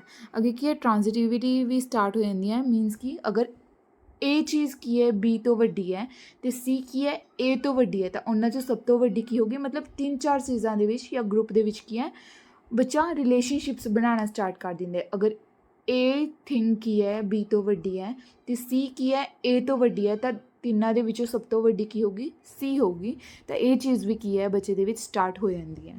ਇਸ ਸਟੇਜਸ ਦੇ ਵਿੱਚ ਕੀ ਹੈ ਇੰਡਕਟਿਵ ਰੀਜ਼ਨਿੰਗ ਹੁੰਦੀ ਹੈ। ਇੰਡਕਟਿਵ ਰੀਜ਼ਨਿੰਗ ਮੀਨਸ ਕਿ ਪਹਿਲਾਂ ਬੱਚਾ ਐਗਜ਼ਾਮਪਲ ਸਿੱਖਦਾ ਹੈ ਫਿਰ ਉਹਦੇ ਰੂਲ ਤੱਕ ਪਹੁੰਚਦਾ ਹੈ, ਠੀਕ ਹੈ। ਬੱਚੇ ਨੂੰ ਐਗਜ਼ਾਮਪਲ ਤੋਂ ਬਾਅਦ ਰੂਲ ਸਮਝਾਇਆ ਜਾਂਦਾ ਹੈਗਾ। ਅੱਗੇ ਕੀ ਹੈ ਸੀਰੀਏਸ਼ਨ ਸਟਾਰਟ ਹੋ ਜਾਂਦੀ ਹੈ। ਸੀਰੀਏਸ਼ਨ ਮੀਨਸ ਕਿ ਸੀਰੀਜ਼ ਦੇ ਵਿੱਚ ਲਗਾਉਣਾ, ਠੀਕ ਹੈ, ਥਿੰਗਸ ਨੂੰ ਸੀਰੀਜ਼ ਦੇ ਵਿੱਚ ਲਗਾਉਣਾ ਕੀ ਹੈ ਬੱਚਾ ਸਟਾਰਟ ਕਰ ਦਿੰਦਾ ਹੈ, ਸੀਰੀਜ਼ ਦੇ ਵਿੱਚ ਲਗਾਉਣਾ ਬੱਚੇ ਨੂੰ ਆਉਣ ਲੱਗ ਜਾਂਦਾ ਹੈ। ਅੱਗੇ ਕੀ ਕੰਜ਼ਰਵੇਸ਼ਨ ਸਟਾਰਟ ਹੋ ਜਾਂਦੀ ਹੈ, ਮੀਨਸ ਕਿ ਅਗਰ ਆਪਾਂ ਇੱਕ ਬਾਊਲ ਹੈ ਅਤੇ ਇੱਕ ਕੀ ਟਿਊਬ ਹੈ ਆਪਣੇ ਕੋਲ, ਅਗਰ ਬਾਊਲ ਦੇ ਵਿੱਚ ਪਾਣੀ ਪਾਇਆ ਹੈ ਅਤੇ ਟਿਊਬ ਦੇ ਵਿੱਚ ਵੋਲਿਊਮ ਸੇਮ ਰਹੂਗਾ, ਤਾਂ ਉਹ ਕੀ ਕੰਜ਼ਰਵੇਸ਼ਨ ਆਉਣ ਲੱਗ ਜਾਂਦੀ ਹੈ ਬੱਚੇ ਦੇ ਵਿੱਚ। ਇਹ ਸਾਰੀਆਂ ਚੀਜ਼ਾਂ ਨੂੰ ਬੱਚਾ ਕੀ ਹੈ ਦੇਖ ਵੀ ਸਕਦਾ ਹੈ, ਦੇਖ ਕੇ ਸਿੱਖ ਸਕਦਾ ਹੈ, ਤਾਂ ਉਹੀ ਕੀ ਹੈ ਕੰਕਰੀਟ ਆਬਜੈਕਟਸ ਦੇ ਲਈ ਜਿਹੜੀ ਬੱਚੇ ਦਾ ਲੌਜਿਕ ਹੈ, ਰੀਜ਼ਨਿੰਗ ਹੈ, ਉਹ ਕੀ ਹੈ ਆਉਣ ਲੱਗ ਜਾਂਦੀ ਹੈ। ਓਕੇ, ਆਪਣੀ ਕੀ ਹੈ fourth and last stage formal operational stage.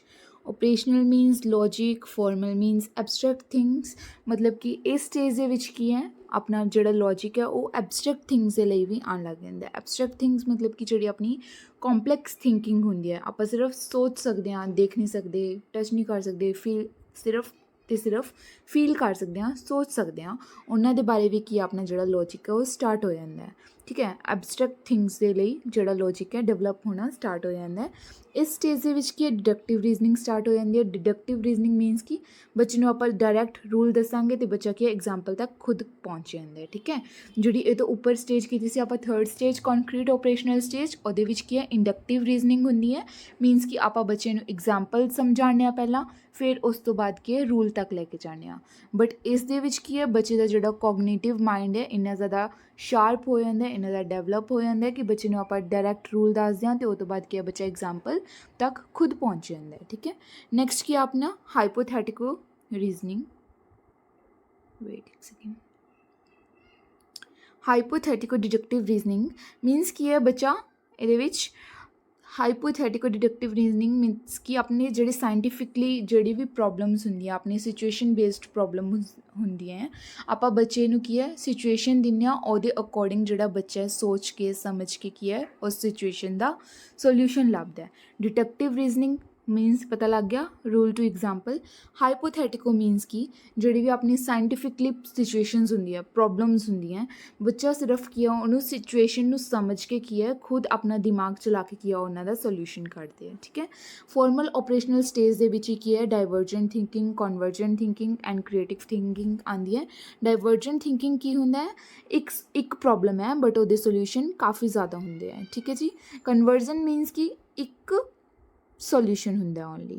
ਠੀਕ ਹੈ, ਕ੍ਰੀਏਟਿਵ ਥਿੰਕਿੰਗ ਮਤਲਬ ਕਿ ਇੱਕ ਜੇ ਪ੍ਰੋਬਲਮ ਹੈ ਉਹਨੂੰ ਕੀ ਆਪਾਂ ਬਹੁਤ ਜ਼ਿਆਦਾ ਫ੍ਰੀਕੁਐਂਸੀ ਮਤਲਬ ਕਿ ਬਹੁਤ ਜ਼ਿਆਦਾ ਤਰੀਕੇ ਦੇ ਨਾਲ ਕੀ ਆ ਉਹਦੇ ਸੋਲਿਊਸ਼ਨਸ ਕ੍ਰੀਏਟਿਵਿਟੀ ਕ੍ਰੀਏਟ ਕਰ ਸਕਦੇ ਆਂਗੇ। ਡਾਇਵਰਜੈਂਟ ਮੀਨਸ ਕਿ ਜਿਵੇਂ ਹੋ ਗਿਆ ਆਪਣੇ ਓਪਨ ਐਂਡਡ ਕੁਐਸਚਨਸ ਹੋ ਗਏ। ਠੀਕ ਹੈ, ਕਿ ਆਪਣਾ ਮਾਈਂਡ ਕੀ ਹੈ ਜਿੰਨੇ ਵੀ ਸਾਈਡ ਤੱਕ ਜਾ ਸਕਦਾ ਹੈ ਉਸ ਟੋਪਿਕ ਨੂੰ ਲੈ ਕੇ, ਜਿੰਨਾ ਵੀ ਆਈਡੀਆਜ਼ ਜਿੰਨੀ ਵੀ ਕ੍ਰੀਏਟਿਵਿਟੀ ਇਕੱਠੀ ਕਰ ਸਕਦਾ ਹੈ ਉਹ ਸਾਰੇ ਆਈਡੀਆਜ਼ ਨੂੰ ਕੀ ਹੈ ਡਾਇਵਰਜੈਂਟ ਥਿੰਕਿੰਗ ਕਿਹਾ ਜਾਂਦਾ ਹੈ। ਕਨਵਰਜੈਂਟ ਥਿੰਕਿੰਗ ਮੀਨਸ ਕਿ ਹੁਣ ਜੇ ਆਪਾਂ ਕੋਈ ਕੁਐਸਚਨ ਦੇਤਾ MCQ ਦੇਤਾ, ਉਹਦਾ ਇੱਕ ਆਪਸ਼ਨ ਹੀ ਸਹੀ ਹੋ ਸਕਦਾ ਹੈ ਨਾ, ਤਾਂ ਉਹ ਕੀ ਹੈ ਕਨਵਰਜੈਂਟ ਥਿੰਕਿੰਗ ਹੈ, ਮਤਲਬ ਕਿ ਸਿਰਫ ਇੱਕ ਸੋਲਿਊਸ਼ਨ ਹੀ ਸਹੀ ਹੋਊਗਾ, ਇੱਕ ਆਨਸਰ ਹੀ ਸਹੀ ਹੋਊਗਾ। ਕ੍ਰੀਏਟਿਵ ਥਿੰਕਿੰਗ ਮੀਨਸ ਕਿ ਕ੍ਰੀਏਟਿਵਿਟੀ ਦੇ ਨਾਲ ਹੋ ਜਾਊਗੀ, ਮਤਲਬ ਕਿ ਬੱਚਾ ਕਿੰਨਾ ਕ੍ਰੀਏਟਿਵ ਹੈ। ਓਕੇ, ਸੋ ਵਾਈਗੋਸਕੀ ਨੇ ਥਿਊਰੀ ਦਿੱਤੀ ਸੀ ਸੋਸ਼ੋ ਕਲਚਰਲ ਡਿਵੈਲਪਮੈਂਟ ਦੇ ਉੱਪਰ। ਹੁਣ ਸੋਸ਼ੋ ਕਲਚਰਲ ਡਿਵੈਲਪਮੈਂਟ ਤੋਂ ਆਪਾਂ ਨੂੰ ਕੀ ਪਤਾ ਲੱਗਦਾ ਹੈ, socio means society, cultural means culture. ਠੀਕ ਹੈ, ਵਾਈਗੋਸਕੀ ਦਾ ਕਹਿਣਾ ਸੀ ਕਿ ਬੱਚੇ ਦੀ ਕੋਗਨੀਟਿਵ ਡਿਵੈਲਪਮੈਂਟ ਜਾਂ ਫਿਰ ਓਵਰਆਲ ਡਿਵੈਲਪਮੈਂਟ 'ਤੇ ਸੋਸਾਇਟੀ ਐਂਡ ਕਲਚਰ ਦਾ ਬਹੁਤ ਜ਼ਿਆਦਾ ਇੰਪੋਰਟੈਂਟ ਇਫੈਕਟ ਪੈਂਦਾ ਹੈ। ਠੀਕ ਹੈ, ਇਹਨਾਂ ਨੇ 3 ਫੈਕਟਰਸ ਦਿੱਤੇ ਸੀ main, S, C and L। ਠੀਕ ਹੈ, S means society, C means culture and L means language. ਹੁਣ ਸੋਸਾਇਟੀ, ਕਲਚਰ ਐਂਡ ਲੈਂਗੁਏਜ ਤਿੰਨੋਂ ਹੀ ਕੀ ਹੈ ਬਹੁਤ ਜ਼ਿਆਦਾ ਮੇਨ ਇੰਪੋਰਟੈਂਟ ਫੈਕਟਰਸ ਨੇ ਜਿਹੜੇ ਕਿ ਬੱਚੇ ਦੀ ਕੋਗਨੀਟਿਵ ਡਿਵੈਲਪਮੈਂਟ ਦੇ ਉੱਪਰ ਬਹੁਤ ਜ਼ਿਆਦਾ ਅਫੈਕਟ ਕਰਦੇ ਹੈ। ਵੈਗੋਸਕੀ ਕੀ ਸੀਗੇ, ਇੱਕ ਰਸ਼ੀਅਨ ਸਾਈਕੋਲੋਜਿਸਟ ਸੀਗੇ ਜਿਨ੍ਹਾਂ ਦੀ ਡੈਥ ਕੀ ਹੈ 38 ਈਅਰਸ ਦੀ ਏਜ ਦੇ ਵਿੱਚ ਹੀ ਹੋ ਗਈ ਸੀ। ਇਹ ਕੀ ਸੀਗੇ, ਇੱਕ ਸੋਸ਼ਲ ਕੰਸਟਰਕਟਿਵਿਸਟ ਸੀਗੇ। ਆਪਾਂ ਨੇ ਕੱਲ੍ਹ ਜੀਨ ਪਿਆਜੇ ਦੇ ਲੈਕਚਰ ਬਾਰੇ ਪੜ੍ਹਿਆ ਸੀ। ਜੀਨ ਪਿਆਜੇ ਕੀ ਸੀਗੇ, ਇੱਕ ਰੈਡੀਕਲ ਕੰਸਟਰਕਟਿਵਿਸਟ ਸੀਗੇ। ਉਹਨਾਂ ਦਾ ਕੀ ਕਹਿਣਾ ਸੀ ਕਿ ਬੱਚਾ ਕੀ ਹੈ ਖੁਦ ਇੰਡੀਵਿਜੂਅਲੀ ਕੀ ਹੈ ਹਰ ਇੱਕ ਚੀਜ਼ ਨੂੰ, ਹਰ ਇੱਕ ਨੌਲੇਜ ਨੂੰ ਕੰਸਟਰਕਟ ਕਰਕੇ ਸਿੱਖਦਾ ਹੈਗਾ। ਬਟ ਜਿਹੜੇ ਵਾਈਗੋਸਕੀ ਸੀਗੇ ਉਹ ਕੀ ਕਹਿੰਦੇ ਆ ਕਿ ਬੱਚਾ ਕੰਸਟਰਕਟ ਕਰਕੇ ਤਾਂ ਸਿੱਖਦਾ ਹੈ, ਬੱਚਾ ਨੌਲੇਜ ਗੇਨ ਕਰਦਾ ਕੰਸਟਰਕਟ ਕਰਕੇ, ਬਟ ਸੁਸਾਇਟੀ ਦੇ ਵਿੱਚ ਰਹਿ ਕੇ। ਪਿਆਜੇ ਦਾ ਕੀ ਕਹਿਣਾ ਸੀ ਕਿ ਬੱਚਾ ਇੰਡੀਵਿਜੂਅਲੀ ਕੀ ਹੈ ਹਰ ਇੱਕ ਚੀਜ਼ ਨੂੰ ਕੰਸਟਰਕਟ ਕਰ ਸਕਦਾ ਹੈ, ਚਾਹੇ ਉਹ ਸੁਸਾਇਟੀ ਦੇ ਵਿੱਚ ਰਵੇ ਚਾਹੇ ਨਾ ਰਵੇ। ਪਿਆਜੇ ਨੇ ਕੀ ਹੈ ਸੁਸਾਇਟੀ ਨੂੰ ਇੰਨਾ ਜ਼ਿਆਦਾ ਇੰਪੋਰਟੈਂਸ ਨਹੀਂ ਦਿੱਤੀ ਸੀ, ਬਟ ਜਿਹੜੇ ਵਾਈਗੋਸਕੀ ਸੀਗੇ ਇਹਨਾਂ ਨੇ ਕੀ ਕਿਹਾ ਕਿ ਸੁਸਾਇਟੀ ਦੇ ਵਿੱਚ ਰਹਿ ਕੇ ਬੱਚਾ ਜਦੋਂ ਕੰਸਟਰਕਟ ਕਰਦਾ ਨੌਲੇਜ ਨੂੰ ਤਾਂ ਬੱਚਾ ਕੀ ਹੈ ਬੱਚੇ ਦੀ ਡਿਵੈਲਪਮੈਂਟ ਜ਼ਿਆਦਾ ਫਾਸਟਲੀ ਜ਼ਿਆਦਾ ਵਧੀਆ ਤਰੀਕੇ ਦੇ ਨਾਲ ਹੁੰਦੀ ਹੈ। ਜਿਹੜੇ ਵਾਈਗੋਸਕੀ ਸੀਗੇ ਉਹਨਾਂ ਨੇ ਕੀ ਹੈ ਸੋਸ਼ੀਓ ਐਂਡ ਕਲਚਰਲ ਐਸਪੈਕਟਸ 'ਤੇ ਬਹੁਤ ਜ਼ਿਆਦਾ ਇੰਪੋਰਟੈਂਸ ਦਿੱਤੀ ਹੈ, ਬਹੁਤ ਜ਼ਿਆਦਾ ਕੀ ਹੈ ਕਿ ਮੈਟਰ ਕਰਦੇ ਇਹ ਕੋਗਨੀਟਿਵ ਡਿਵੈਲਪਮੈਂਟ ਦੇ ਲਈ। Socio means society, culture means culture, ਆਪਣੇ ਟ੍ਰਡੀਸ਼ਨਸ। ਠੀਕ ਹੈ, ਜੋ ਵੀ ਟ੍ਰਡੀਸ਼ਨ ਕਲਚਰ ਜਿਹੜੇ ਵੀ ਏਰੀਆ ਦਾ ਕੋਈ ਵੀ ਕਲਚਰ ਹੈ ਉਹ ਕੀ ਹੈ ਬਹੁਤ ਜ਼ਿਆਦਾ ਅਫੈਕਟ ਕਰਦਾ ਬੱਚੇ ਦੀ ਡਿਵੈਲਪਮੈਂਟ ਦੇ ਉੱਪਰ। ਵੈਗੋਸਕੀ ਦਾ ਹੋਰ ਕੀ ਕਹਿਣਾ ਸੀ ਕਿ ਜਿਹੜੇ ਟੀਚਰ ਹੁੰਦੇ ਉਹ ਕੀ ਇੱਕ ਫੈਸਿਲੀਟੇਟਰ ਹੈ ਨਾ ਕਿ ਡਿਕਟੇਟਰ। ਹੁਣ ਫੈਸਿਲੀਟੇਟਰ ਅਤੇ ਡਿਕਟੇਟਰ ਤੋਂ ਕੀ ਮਤਲਬ ਹੋਇਆ, ਫੈਸਿਲੀਟੇਟਰ ਮਤਲਬ ਬੱਚੇ ਦੀ ਨੀਡਸ ਨੂੰ ਪੂਰੀ ਕਰਨਾ ਕੀ ਹੈ ਟੀਚਰ ਦੀ ਡਿਊਟੀ ਹੈ, ਨਾ ਕਿ ਬੱਚੇ 'ਤੇ ਹੁਕਮ ਚਲਾਉਣਾ। ਠੀਕ ਹੈ, ਬੱਚੇ ਨੂੰ ਅਗਰ ਕਿਸੇ ਵੀ ਚੀਜ਼ ਦੀ ਲੋੜ ਹੈ, ਅਗਰ ਬੱਚੇ ਨੂੰ ਕੁਛ ਨਹੀਂ ਸਮਝ ਆ ਰਿਹਾ, ਬੱਚੇ ਨੂੰ ਦਿੱਕਤ ਆ ਰਹੀ ਹੈ ਕਿਸੇ ਵੀ ਚੀਜ਼ 'ਚ, ਤਾਂ ਟੀਚਰ ਦੀ ਡਿਊਟੀ ਕੀ ਹੈ ਬੱਚੇ ਨੂੰ ਉਸ ਦੇ ਅਕੋਰਡਿੰਗ ਬੱਚੇ ਦੇ ਅਕੋਰਡਿੰਗ ਕੀ ਹੈ ਸਮਝਾਉਣਾ, ਨਾ ਕਿ ਉਸ 'ਤੇ ਹੁਕਮ ਚਲਾਉਣਾ। ਇੱਕ ਡਿਕਟੇਟਰ ਵਾਂਗੂ ਨਹੀਂ ਬਲਕਿ ਇੱਕ ਫੈਸਿਲੀਟੇਟਰ ਵਾਂਗੂ ਟੀਚਰ ਨੂੰ ਕੰਮ ਕਰਨਾ ਚਾਹੀਦਾ ਹੈ। ਓਕੇ ਜੀ, ਸੋ ਅੱਗੇ ਆਪਾਂ ਦੇਖਦੇ ਹਾਂ। ਨੈਕਸਟ ਇਜ਼ ਵਾਈਗੋਸਕੀ ਨੇ ਕੀ ਹੈ 3 ਇੰਪੋਰਟੈਂਟ ਐਸਪੈਕਟਸ ਦਿੱਤੇ ਹੈ ਜਿਹੜੇ ਕੀ ਹੈ ਕੋਗਨੀਟਿਵ ਡਿਵੈਲਪਮੈਂਟ ਦੇ ਵਿੱਚ ਬਹੁਤ ਹੀ ਜ਼ਿਆਦਾ ਜ਼ਰੂਰੀ ਨੇ। First one is social interaction, second is language and third is culture. Social interaction means ਕੀ ਹੈ ਸੁਸਾਇਟੀ, ਆਪਣੀ ਜਿਹੜੀ ਸੁਸਾਇਟੀ ਹੈ ਉਹ ਬੱਚੇ ਦੀ ਕੋਗਨੀਟਿਵ ਡਿਵੈਲਪਮੈਂਟ ਦੇ ਵਿੱਚ ਕੀ ਹੈ ਬਹੁਤ ਹੀ ਜ਼ਿਆਦਾ ਇੰਪੋਰਟੈਂਟ ਹੈ। ਅਤੇ ਸੈਕਿੰਡ ਕੀ ਹੈ ਕਲਚਰ, ਕਲਚਰ ਵੀ ਕੀ ਹੈ ਬੱਚੇ ਦੀ ਕੋਗਨੀਟਿਵ ਡਿਵੈਲਪਮੈਂਟ ਜਾਂ ਫਿਰ ਓਵਰਆਲ ਡਿਵੈਲਪਮੈਂਟ ਦੇ ਵਿੱਚ ਕੀ ਹੈ ਬਹੁਤ ਹੀ ਜ਼ਿਆਦਾ ਇੰਪੋਰਟੈਂਟ ਪਾਰਟ ਦੱਸਿਆ ਵਾਈਗੋਸਕੀ ਨੇ। ਥਰਡ ਕੀ ਹੈ ਲੈਂਗੁਏਜ। ਹੁਣ ਵਾਈਗੋਸਕੀ ਨੇ ਕੀ ਕਿਹਾ ਕਿ ਬੱਚਾ ਜਿਹੜਾ ਹੈ ਲੈਂਗੁਏਜ ਨੂੰ ਐਜ਼ ਅ ਟੂਲ ਯੂਜ਼ ਕਰਦਾ ਹੈ, ਲੈਂਗੁਏਜ ਦੇ ਥਰੂ ਹੀ ਬੱਚਾ ਕੀ ਹੈ ਸੁਸਾਇਟੀ ਦੇ ਵਿੱਚ ਕਮਿਊਨੀਕੇਟ ਕਰ ਪਾਉਂਦਾ ਹੈ, ਸੁਸਾਇਟੀ ਤੋਂ ਸਿੱਖ ਪਾਉਂਦਾ ਹੈ, ਨੌਲੇਜ ਗੇਨ ਕਰ ਪਾਉਂਦਾ ਹੈ, ਕੰਸਟਰਕਟ ਕਰ ਪਾਉਂਦਾ ਹੈ ਲੈਂਗੁਏਜ ਨੂੰ ਇੱਕ ਟੂਲ ਬਣਾ ਕੇ। ਠੀਕ ਹੈ ਜੀ। ਅੱਗੇ ਦੇਖਦੇ ਹਾਂ। ਅੱਗੇ ਕੁਝ ਇੰਪॉर्टेंट टर्म्स ਦਿੱਤੀਆਂ ਹੈ ਵਾਈਗੋਸਕੀ ਨੇ। ਫਸਟ ਕੀ ਹੈ zone of proximal development ZPD, second ਕੀ ਹੈ MKO more knowledgeable other, and third ਕੀ ਹੈ ਸਕੈਫੋਲਡਿੰਗ। ਹੁਣ ZPD ਤੋਂ ਕੀ ਮਤਲਬ ਹੈ ਜ਼ੋਨ ਆਫ ਪ੍ਰੋਕਸੀਮਲ ਡਿਵੈਲਪਮੈਂਟ, ਮਤਲਬ ਇਹ ਕੀ ਇੱਕ ਜ਼ੋਨ ਹੈ ਪ੍ਰੋਕਸੀਮਲ ਡਿਵੈਲਪਮੈਂਟ ਦੀ ਕਿ ਬੱਚਾ ਖੁਦ ਕਿੰਨਾ ਡਿਵੈਲਪਮੈਂਟ ਕਰ ਸਕਦਾ ਹੈ ਅਤੇ ਕਿਸੇ ਦੀ ਹੈਲਪ ਦੇ ਨਾਲ ਕਿੰਨਾ ਡਿਵੈਲਪਮੈਂਟ ਕਰ ਸਕਦਾ ਹੈ। ਉਹ ਦੋਨਾਂ ਜ਼ੋਨਸ ਦੇ ਵਿੱਚ ਜਿਹੜਾ ਡਿਫਰੈਂਸ ਆਊਗਾ ਉਹਨੂੰ ਆਪਾਂ ਕੀ ਕਹਿ ਦਿੰਦੇ ਹਾਂ ਜ਼ੋਨ ਆਫ ਪ੍ਰੋਕਸੀਮਲ ਡਿਵੈਲਪਮੈਂਟ। ਅੱਗੇ ਕੀ ਹੈ ਮੋਰ ਨੋਲੇਜੇਬਲ ਅਦਰ, ਜਿਹੜਾ ਬੰਦਾ ਹੈਲਪ ਕਰ ਰਿਹਾ ਬੱਚੇ ਦੀ ਡਿਵੈਲਪ ਹੋਣ ਦੇ ਵਿੱਚ, ਕੋਈ ਵੀ ਕੰਮ ਪੂਰਾ ਕਰਨ ਦੇ ਵਿੱਚ, ਉਹ ਕੌਣ ਹੋ ਜਾਏਗਾ ਮੋਰ ਨੋਲੇਜੇਬਲ ਅਦਰ। ਹੁਣ ਜਿਵੇਂ ਕੋਈ ਬੱਚਾ ਹੈ ਉਸ ਤੋਂ ਕੀ ਹੈ ਉਹਦੇ ਕੋਲ 10 ਸਵਾਲ ਨੇ ਮੈਥ ਦੇ, ਠੀਕ ਹੈ, ਉਹਦੇ ਵਿੱਚੋਂ 8 ਸਵਾਲ ਕੀ ਹੈ ਬੱਚੇ ਨੇ ਖੁਦ ਨੇ ਕਰ ਲਏ, ਬਟ ਜਿਹੜੇ 2 ਸਵਾਲ ਹੈ ਉਹ ਤੋਂ ਨਹੀਂ ਹੋ ਰਹੇ, ਅਤੇ ਜਿਹੜਾ ਟੀਚਰ ਹੈ ਉਹਦੀ ਹੈਲਪ ਕਰੇਗਾ ਨਾ, ਅਤੇ ਜਿਹੜਾ ਟੀਚਰ ਹੈ ਉੱਥੇ ਮੋਰ ਨੋਲੇਜੇਬਲ ਅਦਰ ਹੋ ਜਾਏਗਾ। ਅਤੇ ਸਕੈਫੋਲਡਿੰਗ ਕੀ ਹੋ ਜਾਏਗੀ ਟੈਂਪਰੇਰੀ ਹੈਲਪ, ਜੋ ਟੀਚਰ ਕੀ ਹੈ ਉਸ ਬੱਚੇ ਦੀ ਹੈਲਪ ਕਰ ਰਿਹਾ ਹੈ, ਬੱਚੇ ਨੂੰ ਕੀ ਹੈ ਇੰਸਟਰਕਸ਼ਨਸ ਦੇ ਰਿਹਾ ਕਿ ਬੱਚਾ ਐਵੇਂ ਸੋਲਵ ਕਰ ਸਕਦਾ ਕੁਐਸਚਨਸ ਨੂੰ, ਤਾਂ ਉਹ ਕੀ ਹੈ ਸਕੈਫੋਲਡਿੰਗ ਹੈ। ਸਕੈਫੋਲਡਿੰਗ ਕੀ ਹੋ ਜਾਏਗੀ ਟੈਂਪਰੇਰੀ ਹੈਲਪ। ਅਤੇ ਜ਼ੋਨ ਆਫ ਪ੍ਰੋਕਸੀਮਲ ਡਿਵੈਲਪਮੈਂਟ ਕੀ ਹੋ ਜਾਏਗਾ ਹੁਣ ਬੱਚੇ ਨੇ 8 ਕੁਐਸਚਨ ਸੀਗੇ ਜਿਹੜੇ ਖੁਦ ਸੋਲਵ ਕਰ ਲਏ, ਬਟ ਜਿਹੜੇ 2 ਕੁਐਸਚਨਸ ਬੱਚਾ ਨਹੀਂ ਸੋਲਵ ਕਰ ਪਾ ਰਿਹਾ ਸੀ, ਬਟ ਟੀਚਰ ਦੀ ਹੈਲਪ ਦੇ ਨਾਲ ਬੱਚੇ ਨੇ ਉਹ 2 ਕੁਐਸਚਨ ਵੀ ਸੋਲਵ ਕਰਕੇ ਕੀ ਹੈ ਪੂਰੇ 10 ਕੁਐਸਚਨ ਸੋਲਵ ਕਰਤੇ, ਤਾਂ ਉਹ 8 ਕੁਐਸਚਨ ਤੋਂ 10 ਕੁਐਸਚਨ ਦੀ ਲੈਵਲ ਤੱਕ ਬੱਚਾ ਕਿਵੇਂ ਪਹੁੰਚਿਆ ਉਸ ਜ਼ੋਨ ਨੂੰ ਕੀ ਕਹਿ ਦਿੰਦੇ ਆਪਾਂ ਜ਼ੋਨ ਆਫ ਪ੍ਰੋਕਸੀਮਲ ਡਿਵੈਲਪਮੈਂਟ। ਅਤੇ ਉਹ ਹੈਲਪ ਕਿਹਨੇ ਕੀਤੀ ਸੀ ਟੀਚਰ ਨੇ ਕੀਤੀ ਸੀ, ਤਾਂ ਟੀਚਰ ਕੀ ਹੋ ਗਿਆ ਮੋਰ ਨੋਲੇਜੇਬਲ ਅਦਰ। ਸਕੈਫੋਲਡਿੰਗ ਜੋ ਹੈਲਪ ਕੀਤੀ ਗਈ ਸੀ, ਜਿਹੜੀ ਟੀਚਰ ਨੇ ਕੀ ਹੈ ਬੱਚੇ ਨੂੰ ਪ੍ਰੋਸੈਸ ਦੱਸਿਆ ਸੀ ਕਿ ਇਹ ਕਿਵੇਂ ਕਿਵੇਂ ਕੀ ਹੈ ਸੋਲਵ ਹੋ ਸਕਦਾ ਹੈ ਕੁਐਸਚਨ, ਤਾਂ ਉਹ ਜਿਹੜਾ ਟੈਂਪਰੇਰੀ ਹੈਲਪ ਸੀਗੀ ਬੱਚੇ ਨੂੰ ਦੱਸਿਆ ਗਿਆ ਸੀ ਉਹ ਕੀ ਹੈ ਸਕੈਫੋਲਡਿੰਗ ਹੈ। ਓਕੇ ਜੀ, ਸੋ ਅੱਗੇ ਕੀ ਹੈ ਦੇਖੋ ZPD ਦੱਸਿਆ ਗਿਆ ਆਪਾਂ ਨੂੰ, difference between what a learner can do by himself or without help and what he she can do with help। ਹੁਣ ਬੱਚਾ ਕੀ ਹੈ ਜੋ ਖੁਦ ਕਰ ਸਕਦਾ ਹੈ ਅਤੇ ਜੋ ਕਿਸੇ ਦੀ ਹੈਲਪ ਦੇ ਨਾਲ ਕਰ ਸਕਦਾ ਹੈ, ਉਹ ਦੋਨਾਂ ਦੇ ਵਿੱਚ ਦਾ ਡਿਫਰੈਂਸ ਨੂੰ ਆਪਾਂ ਕੀ ਕਹਿੰਦੇ ਹਾਂ ਜ਼ੋਨ ਆਫ ਪ੍ਰੋਕਸੀਮਲ ਡਿਵੈਲਪਮੈਂਟ। ਹੁਣ ਉਰੇ ਇਹ ਲੈਵਲ ਕਿਸ ਚੀਜ਼ ਦਾ ਸੀ ਜੋ ਬੱਚੇ ਦੀ ਖੁਦ ਦੀ ਪੋਟੈਂਸ਼ੀਅਲ ਸੀ ਵਿਦਾਊਟ ਐਨੀ ਹੈਲਪ, ਜੋ ਬੱਚਾ ਕੀ ਹੈ ਖੁਦ ਕਰ ਸਕਦਾ ਸੀ ਕਿਸੇ ਦੀ ਹੈਲਪ ਤੋਂ ਬਿਨਾਂ। ਜਿਵੇਂ ਆਪਾਂ ਫਸਟ ਐਗਜ਼ਾਮਪਲ ਦੇ ਵਿੱਚ ਦੇਖਿਆ ਸੀ ਕਿ ਜੇ ਬੱਚੇ ਕੋਲ 10 ਕੁਐਸਚਨਸ ਨੇ ਉਹਦੇ ਵਿੱਚੋਂ 8 ਕੁਐਸਚਨਸ ਕੀ ਹੈ ਬੱਚਾ ਖੁਦ ਕਰ ਪਾ ਰਿਹਾ ਹੈਗਾ, ਬਟ ਜਿਹੜੇ 2 ਕੁਐਸਚਨਸ ਬਚ ਗਏ ਨੇ ਉਹ ਕੀ ਹੈ ਟੀਚਰ ਦੀ ਹੈਲਪ ਦੇ ਨਾਲ ਕਰ ਪਾ ਰਿਹਾ ਹੈ। ਤਾਂ ਜਿਹੜਾ ਇਹ ਆਪਣੇ ਜ਼ੋਨ ਹੋ ਗਈ ਇਸ ਨੂੰ ਆਪਾਂ ਕੀ ਕਹਿੰਦੇ ਹਾਂ ਜ਼ੋਨ ਆਫ ਪ੍ਰੋਕਸੀਮਲ ਡਿਵੈਲਪਮੈਂਟ, ਠੀਕ ਹੈ। ਅੱਗੇ ਦੇਖਦੇ ਹਾਂ ਸਕੈਫੋਲਡਿੰਗ। ਸਕੈਫੋਲਡਿੰਗ ਤੋਂ ਕੀ ਮਤਲਬ ਹੈ temporary structure of help provided in the zone of proximal development. ਹੁਣ ਜਿਹੜਾ ਇਹ ਲੈਵਲ ਸੀਗਾ ਬੱਚੇ ਦਾ, ਇਹ ਲੈਵਲ ਸੀਗਾ ਜਿਹਦੇ ਵਿੱਚ 8 ਕੁਐਸਚਨ ਸੋਲਵ ਕਰ ਪਾ ਰਿਹਾ ਸੀ ਬੱਚਾ, ਅਤੇ ਜਿਹੜਾ 10 ਕੁਐਸਚਨ ਸੋਲਵ ਕਰ ਪਾ ਰਿਹਾ ਸੀ ਬੱਚਾ, ਇਹ ਕੀ ਹੈ ਜਿਹੜੀ ਇਹ ਜ਼ੋਨ ਆਫ ਪ੍ਰੋਕਸੀਮਲ ਡਿਵੈਲਪਮੈਂਟ ਸੀ, ਇਹਦੇ ਵਿੱਚ ਜੋ ਹੈਲਪ ਦਿੱਤੀ ਗਈ ਟੀਚਰ ਦੁਆਰਾ ਹੈ ਨਾ, ਟੀਚਰ ਨੇ ਕੀ ਉਹਨੂੰ ਕੁਐਸਚਨ ਸੋਲਵ ਕਰਨ ਦਾ ਮੈਥਡ ਦੱਸਿਆ ਸੀ ਨਾ, ਤਾਂ ਉਹ ਹੈਲਪ ਕੀ ਹੈ ਸਕੈਫੋਲਡਿੰਗ ਪ੍ਰੋਸੈਸ ਕਰਵਾਈ ਜਾਊਗੀ। ਓਕੇ ਜੀ, ਤਾਂ scaffolding teachers, peers or any MKO break the problems in parts, can give clues, provide support according to the need। ਹੁਣ ਜਿਹੜੀ ਸਕੈਫੋਲਡਿੰਗ ਹੈ ਇਹ ਜ਼ਰੂਰੀ ਨਹੀਂ ਹੈ ਕਿ ਬੱਚਾ ਜਾਂ ਕੋਈ ਵੀ ਟੀਚਰ ਹੀ ਦਊਗਾ, ਠੀਕ ਹੈ, ਕੋਈ ਵੀ ਹੋ ਸਕਦਾ ਮੋਰ ਨੋਲੇਜੇਬਲ ਅਦਰ, ਜ਼ਰੂਰੀ ਨਹੀਂ ਕਿ ਆਪਣੇ ਤੋਂ ਵੱਡਾ ਹੋਊਗਾ ਜਾਂ ਛੋਟਾ ਹੋਊਗਾ। ਕੋਈ ਵੀ ਕਲਿਊ ਦੇਣਾ ਜਾਂ ਕੋਈ ਸਪੋਰਟ ਦੇਣਾ ਜ਼ਰੂਰੀ ਨਹੀਂ ਕਿ ਸਾਰਾ ਕੁਐਸਚਨ ਹੀ ਟੀਚਰ ਨੇ ਸੋਲਵ ਕਰਨਾ ਹੈ ਜਾਂ ਮੋਰ ਨੋਲੇਜੇਬਲ ਅਦਰ ਨੇ ਸੋਲਵ ਕਰਨਾ ਹੈ। ਕੋਈ ਛੋਟਾ ਜਿਹਾ ਕਲਿਊ ਕਿ ਹਾਂ ਇਸ ਤਰ੍ਹਾਂ ਇਸ ਮੈਥਡ ਦੇ ਨਾਲ ਕੀ ਇਹ ਕੁਐਸਚਨ ਸੋਲਵ ਹੋ ਸਕਦਾ ਹੈ, ਉਸ ਨੂੰ ਵੀ ਕੀ ਕਿਹਾ ਜਾਊਗਾ ਸਕੈਫੋਲਡਿੰਗ ਕਿਹਾ ਜਾਊਗਾ। ਓਕੇ, ਸੋ ਅੱਗੇ ਦੇਖਦੇ ਹਾਂ ਆਪਾਂ more knowledgeable other। more knowledgeable other who knows more than the learner in the ZPD। ਹੁਣ ਜ਼ੋਨ ਆਫ ਪ੍ਰੋਕਸੀਮਲ ਡਿਵੈਲਪਮੈਂਟ ਦੇ ਵਿੱਚ ਇੱਕ ਬੱਚਾ 8 ਕੁਐਸਚਨ ਸੋਲਵ ਕਰ ਰਿਹਾ ਸੀ, ਉਹਨੇ ਟੀਚਰ ਦੀ ਹੈਲਪ ਨਾਲ 10 ਕੁਐਸਚਨ ਸੋਲਵ ਕੀਤੇ, ਤਾਂ ਉਹ ਕਿਹਦੀ ਹੈਲਪ ਨਾਲ ਸੋਲਵ ਕੀਤੇ ਉਹਨੇ 10 ਕੁਐਸਚਨ ਟੀਚਰ ਦੀ ਹੈਲਪ ਨਾਲ ਨਾ, ਤਾਂ ਉਹ ਟੀਚਰ ਕੀ ਹੈ ਉਰੇ ਮੋਰ ਨੋਲੇਜੇਬਲ ਅਦਰ ਹੋ ਚੁੱਕਾ। ਬਟ ਮੋਰ ਨੋਲੇਜੇਬਲ ਅਦਰ ਦਾ ਮਤਲਬ ਇਹ ਨਹੀਂ ਕਿ ਜਿਹੜਾ ਟੀਚਰ ਹੈ ਜਾਂ ਕੋਈ ਬੱਚਾ ਕਿ ਆਪਣੇ ਤੋਂ ਵੱਡਾ ਹੀ ਹੋਣਾ ਚਾਹੀਦਾ ਹੈ, ਕੋਈ ਏਜ ਮੈਟਰ ਨਹੀਂ ਕਰਦੀ। ਕੋਈ ਵੀ ਬੰਦਾ ਹੈ, ਕੋਈ ਵੀ ਟੀਚਰ ਹੈ ਜਾਂ ਸਟੂਡੈਂਟ ਹੈ, ਚਾਹੇ ਆਪਣੇ ਨਾਲ ਦਾ ਹੀ ਕੋਈ ਸਟੂਡੈਂਟ ਹੈ, ਆਪਣਾ ਕਲਾਸਮੇਟ ਹੈ, ਅਗਰ ਉਹ ਵੀ ਕੋਈ ਆਪਾਂ ਨੂੰ ਹੈਲਪ ਕਰ ਰਿਹਾ ਸਿਖਾ ਰਿਹਾ ਹੈ, ਤਾਂ ਉਹ ਕੀ ਹੋ ਜਾਊਗਾ ਆਪਣੇ ਲਈ ਮੋਰ ਨੋਲੇਜੇਬਲ ਅਦਰ ਹੋ ਜਾਊਗਾ ਇਸ ਜ਼ੋਨ ਆਫ ਪ੍ਰੋਕਸੀਮਲ ਡਿਵੈਲਪਮੈਂਟ ਦੇ ਵਿੱਚ। ਓਕੇ ਜੀ, ਸੋ ਹੁਣ ਉਹਦੇ ਆਪਾਂ ਕੀ ਇੱਕ ਐਗਜ਼ਾਮਪਲ ਦੇ ਨਾਲ ਦੇਖਦੇ ਹਾਂ।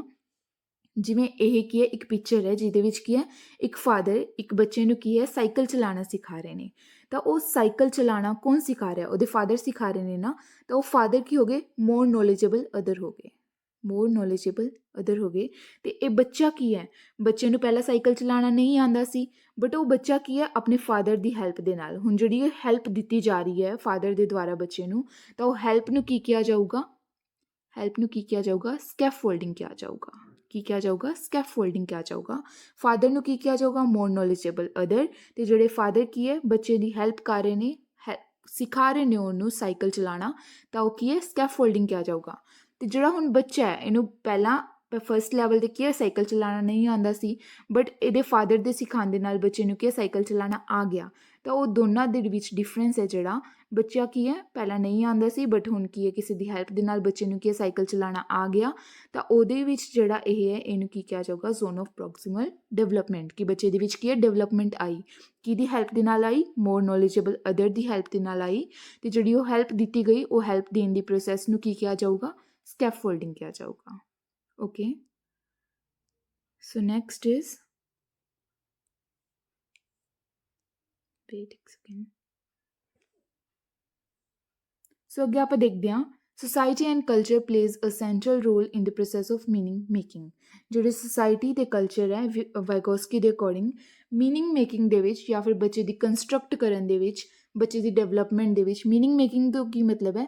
ਬੱਚੇ ਜਦੋਂ ਤੱਕ ਕੀ ਹੈ, ਹਰ ਇੱਕ ਗੱਲ ਦਾ ਮੀਨਿੰਗ ਨਹੀਂ ਕੱਢ ਲੈਂਦਾ, ਠੀਕ ਹੈ, ਉਹਦੇ ਵਿੱਚ ਕੀ ਹੈ, ਜਾਂ ਫਿਰ ਕੀ ਹੈ, ਬੱਚੇ ਦੀ ਪ੍ਰੋਪਰ ਡਿਵੈਲਪਮੈਂਟ ਨਹੀਂ ਹੋ ਜਾਂਦੀ, ਉਹਦੇ ਵਿੱਚ ਸੋਸਾਇਟੀ ਅਤੇ ਕਲਚਰ ਕੀ ਹੈ, ਇੱਕ ਬਹੁਤ ਜ਼ਿਆਦਾ ਇੰਪੋਰਟੈਂਟ ਰੋਲ ਪਲੇ ਕਰਦੇ ਹੈ, ਠੀਕ ਹੈ। ਵਾਈਗੋਸਕੀ ਨੇ ਸਭ ਤੋਂ ਜ਼ਿਆਦਾ ਇੰਪੋਰਟੈਂਸ ਕਿਹਨੂੰ ਦਿੱਤੀ ਹੈ? ਸੋਸ਼ਲ ਫੈਕਟਰਸ ਨੂੰ ਦਿੱਤੀ ਹੈ। ਬਟ ਜਿਹੜੇ ਪਿਆਜੇ ਸੀਗੇ, ਉਹਨਾਂ ਨੇ ਸੁਸਾਇਟੀ ਨੂੰ ਕਿ ਇੱਕਦਮ ਇਗਨੋਰ ਹੀ ਕਰਤਾ ਸੀ, ਕੋਈ ਜ਼ਿਆਦਾ ਇੰਪੋਰਟੈਂਸ ਨਹੀਂ ਦਿੱਤੀ ਸੀ, ਕੋਈ ਸੁਸਾਇਟੀ ਬਾਰੇ ਜ਼ਿਆਦਾ ਗੱਲ ਵੀ ਨਹੀਂ ਕੀਤੀ ਸੀ।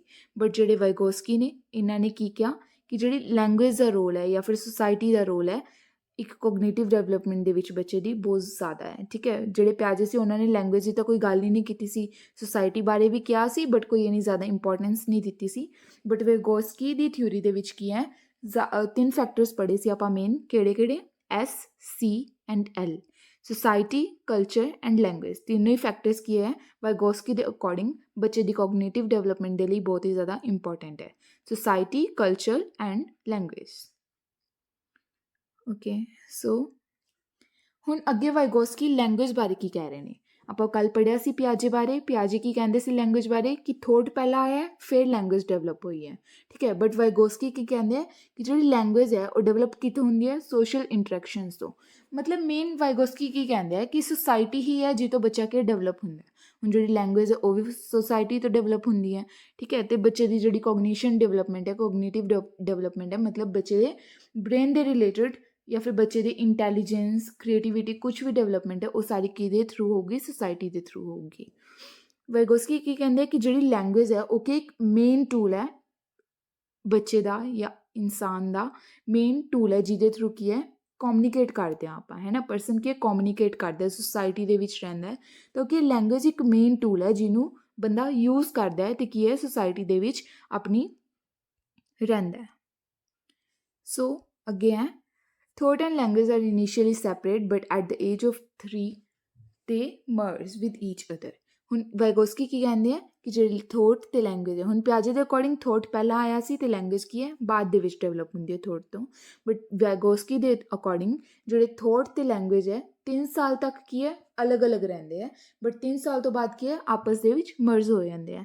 ਵਾਈਗੋਸਕੀ ਦੇ ਅਕੋਰਡਿੰਗ 3 ਸਾਲ ਤੱਕ ਕੀ ਹੈ, ਥੋਟ ਐਂਡ ਲੈਂਗੁਏਜ ਅਲੱਗ ਅਲੱਗ ਰਹਿੰਦੇ ਆ, ਬਟ 3 ਸਾਲ ਤੋਂ ਬਾਅਦ ਕੀ ਹੈ, ਦੋਨੋਂ ਇੱਕ ਲਾਈਨ ਦੇ ਵਿੱਚ ਹੀ ਕੀ ਹੈ, ਮਰਜ ਹੋ ਜਾਂਦੇ ਆ, ਠੀਕ ਹੈ, ਐਟ ਦ ਏਜ ਆਫ 3। ਸੋ ਇਹਨਾਂ ਦਾ ਕੀ ਕਹਿਣਾ ਸੀ ਕਿ ਥੋਟ ਅਤੇ ਲੈਂਗੁਏਜ ਕੀ ਹੈ, ਇੰਟਰਡਿਪੈਂਡੈਂਟ ਹੈ। 3 ਸਾਲ ਤੋਂ ਬਾਅਦ ਕੀ ਹੈ, ਇੱਕ ਦੂਜੇ ਉੱਪਰ ਡਿਪੈਂਡ ਹੋ ਜਾਂਦੇ ਆ, ਬਟ 3 ਸਾਲ ਤੋਂ ਪਹਿਲਾਂ ਕੀ ਹੈ, ਇੰਡੀਪੈਂਡੈਂਟ ਹੁੰਦੇ ਆ। ਮਤਲਬ ਥੋਟ ਨੇ ਲੈਂਗੁਏਜ ਤੋਂ ਕੁਛ ਨਹੀਂ ਲੈਣਾ, ਐਂਡ ਲੈਂਗੁਏਜ ਨੇ ਥੋਟ ਤੋਂ ਕੁਛ ਨਹੀਂ ਲੈਣਾ, ਬਟ 3 ਸਾਲ ਤੋਂ ਬਾਅਦ ਕੀ ਹੈ, ਦੋਨੋਂ ਇੰਟਰਡਿਪੈਂਡੈਂਟ ਹੋ ਜਾਂਦੇ ਆ। ਓਕੇ, ਸੋ ਅੱਗੇ ਕੀ ਹੈ, 3 ਫਾਰਮਸ ਆਫ ਲੈਂਗੁਏਜ ਦਿੱਤੀਆਂ ਸੀ ਵਾਈਗੋਸਕੀ ਨੇ। ਫਸਟ ਕੀ ਸੀ? Social speech, second private speech, and third is silent inner speech. Social speech ਕੀ ਹੈ, 2 ਸਾਲ ਦੇ ਬੱਚੇ ਦੇ ਵਿੱਚ ਆਉਣੀ ਸਟਾਰਟ ਹੋ ਜਾਂਦੀ ਹੈ। ਸੋਸ਼ਲ ਸਪੀਚ ਮਤਲਬ 2 ਸਾਲ ਤੱਕ ਦਾ ਬੱਚਾ ਕੀ ਹੈ ਬੋਲਣਾ ਸਟਾਰਟ ਕਰ ਦਿੰਦਾ ਹੈ, ਠੀਕ ਹੈ। ਹੁਣ 2 ਸਾਲ ਤੱਕ ਤੋਂ ਪਹਿਲਾਂ ਦਾ ਬੱਚਾ ਤਾਂ ਕੀ ਹੈ ਵੈਸੇ ਬੈਬਲਿੰਗ ਕੁਇੰਗ ਵਗੈਰਾ ਕਰਦਾ ਨਾ, 1 ਜਾਂ 2 ਵਰਡਸ ਬੋਲ ਸਕਦਾ ਹੈ। ਬਟ ਸੋਸ਼ਲ ਸਪੀਚ ਤੋਂ ਕੀ ਮਤਲਬ ਹੈ ਕਿ 2 ਸਾਲ ਤੱਕ ਦਾ ਬੱਚਾ ਪ੍ਰੋਪਰ ਵੇ ਦੇ ਨਾਲ 1 ਜਾਂ 2 ਸੈਂਟੈਂਸ ਕੀ ਹੈ ਪੂਰੇ ਪ੍ਰੋਪਰ ਵੇ ਦੇ ਨਾਲ ਕੀ ਹੈ ਬੋਲਣਾ ਸਟਾਰਟ ਕਰ ਦਿੰਦਾ ਹੈਗਾ ਬਾਕੀ ਸੋਸਾਇਟੀ ਦੇ ਵਿੱਚ। ਸੈਕਿੰਡ ਕੀ ਹੈ ਪ੍ਰਾਈਵੇਟ ਸਪੀਚ। ਪ੍ਰਾਈਵੇਟ ਸਪੀਚ ਤੋਂ ਹੁਣ ਕੀ ਮਤਲਬ ਹੈ, ਇੱਕ ਇਹ 3 ਸਾਲ ਦੇ ਬੱਚੇ ਦੇ ਵਿੱਚ ਕੀ ਹੈ ਸਟਾਰਟ ਹੋ ਜਾਂਦੀ ਹੈ, ਜਿਹਦੇ ਵਿੱਚ ਬੱਚਾ ਖੁਦ ਦੇ ਨਾਲ ਹੀ ਗੱਲਾਂ ਕਰਦਾ ਹੈ, ਠੀਕ ਹੈ। ਸੁਸਾਇਟੀ ਨੂੰ ਨਹੀਂ ਦੱਸਦਾ, ਆਪਣੇ ਪੇਰੈਂਟਸ ਨੂੰ ਨਹੀਂ ਦੱਸਦਾ ਜਾਂ ਕੋਈ ਇੱਕ ਦੂਜੇ ਨਾਲ ਗੱਲ ਨਹੀਂ ਕਰਦਾ, ਬਲਕਿ ਸੈਲਫ ਨੂੰ ਕੀ ਹੈ ਡਾਇਰੈਕਟ ਕਰਦਾ ਹੈ, ਖੁਦ ਨਾਲ ਗੱਲ ਕਰਦਾ ਅਤੇ ਖੁਦ ਨੂੰ ਹੀ ਕੀ ਹੈ ਡਾਇਰੈਕਸ਼ਨਸ ਦਿੰਦਾ ਕਿ ਮੈਂ ਹੁਣ ਇਹ ਕੰਮ ਕਰਨਾ ਹੈ, ਮੈਂ ਇਹ ਕੰਮ ਕਰਨਾ। ਆਪਾਂ ਦੇਖਿਆ ਨਾ ਕੋਈ ਛੋਟੇ ਬੱਚੇ ਕੀ ਹੈ ਖੁਦ ਦੇ ਨਾਲ ਹੀ ਗੱਲ ਕਰ ਰਹੇ ਹੁੰਦੇ, ਬਟ ਉਹ ਲਾਊਡ ਬੋਲ ਕੇ ਗੱਲ ਕਰ ਰਹੇ ਹੁੰਦੇ ਆ। Okay, so third is silent inner speech. ਹੁਣ ਜਿਹੜੇ 3 ਸਾਲ ਦਾ ਬੱਚਾ ਲਾਊਡ ਬੋਲ ਕੇ ਖੁਦ ਦੇ ਨਾਲ ਹੀ ਗੱਲ ਕਰ ਰਿਹਾ ਸੀ, ਬਟ ਜੇ ਉਹੀ ਹੁਣ ਆਪਾਂ ਲਾਊਡ ਬੋਲ ਕੇ ਖੁਦ ਦੇ ਨਾਲ ਗੱਲ ਨਹੀਂ ਕਰਦੇ ਨਾ, ਆਪਾਂ ਜੋ ਵੀ ਸੋਚਦੇ ਹਾਂ ਜਾਂ ਆਪਾਂ ਕੀ ਕਰਨਾ ਜਾਂ ਕੀ ਨਹੀਂ ਕਰਨਾ ਉਹ ਆਪਣੇ ਅੰਦਰ ਹੀ ਸੋਚਦੇ ਹਾਂ, ਆਪਣੇ ਅੰਦਰ ਹੀ ਬੋਲਦੇ ਹਾਂ। ਬਟ ਜਿਹੜਾ 3 ਸਾਲ ਦਾ ਬੱਚਾ ਉਹ ਕੀ ਹੈ ਲਾਊਡ ਬੋਲ ਕੇ ਖੁਦ ਨੂੰ ਡਾਇਰੈਕਸ਼ਨਸ ਦਿੰਦਾ ਹੈ। ਬਟ ਜਿਹੜਾ 7 ਸਾਲ ਤੋਂ ਉੱਪਰ ਦਾ ਬੱਚਾ ਹੈ ਉਹਦੇ ਵਿੱਚ ਕੀ ਹੈ ਸਾਇਲੈਂਟ ਇਨਰ ਸਪੀਚ ਸਟਾਰਟ ਹੋ ਜਾਂਦੀ ਹੈ। ਹੁਣ ਜਿਵੇਂ ਆਪਣੇ ਅੰਦਰ ਹੈ, ਆਪਣੀ ਜਿਹੜੀ ਪ੍ਰਾਈਵੇਟ ਸਪੀਚ ਹੈ ਉਹ ਕੀ ਹੈ ਅੰਡਰਗਰਾਊਂਡ ਹੋ ਜਾਂਦੀ ਹੈ। ਅੰਡਰਗਰਾਊਂਡ ਮਤਲਬ ਕਿ ਆਪਣੇ ਅੰਦਰ ਹੀ ਚਲੀ ਜਾਂਦੀ ਹੈ, ਜਿਹਨੂੰ ਕਿ ਆਪਾਂ ਕੀ ਕਹਿੰਦੇ ਹਾਂ ਸਾਇਲੈਂਟ ਇਨਰ ਸਪੀਚ ਕਹਿੰਦੇ ਹਾਂ। ਓਕੇ ਜੀ, ਸੋ ਅੱਗੇ ਦੇਖਦੇ ਹਾਂ ਐਜੂਕੇਸ਼ਨਲ ਇੰਪਲੀਕੇਸ਼ਨਸ ਕੀ ਨੇ ਵਾਈਗੋਸਕੀ ਦੀ ਥਿਊਰੀ ਦੇ। ਵਾਈਗੋਸਕੀ ਦੀ ਥਿਊਰੀ ਦੇ ਵਿੱਚ ਦੇਖੋ ਸਭ ਤੋਂ ਪਹਿਲਾਂ ਆਪਾਂ ਕੀ ਗੱਲ ਕੀਤੀ ਸੀ।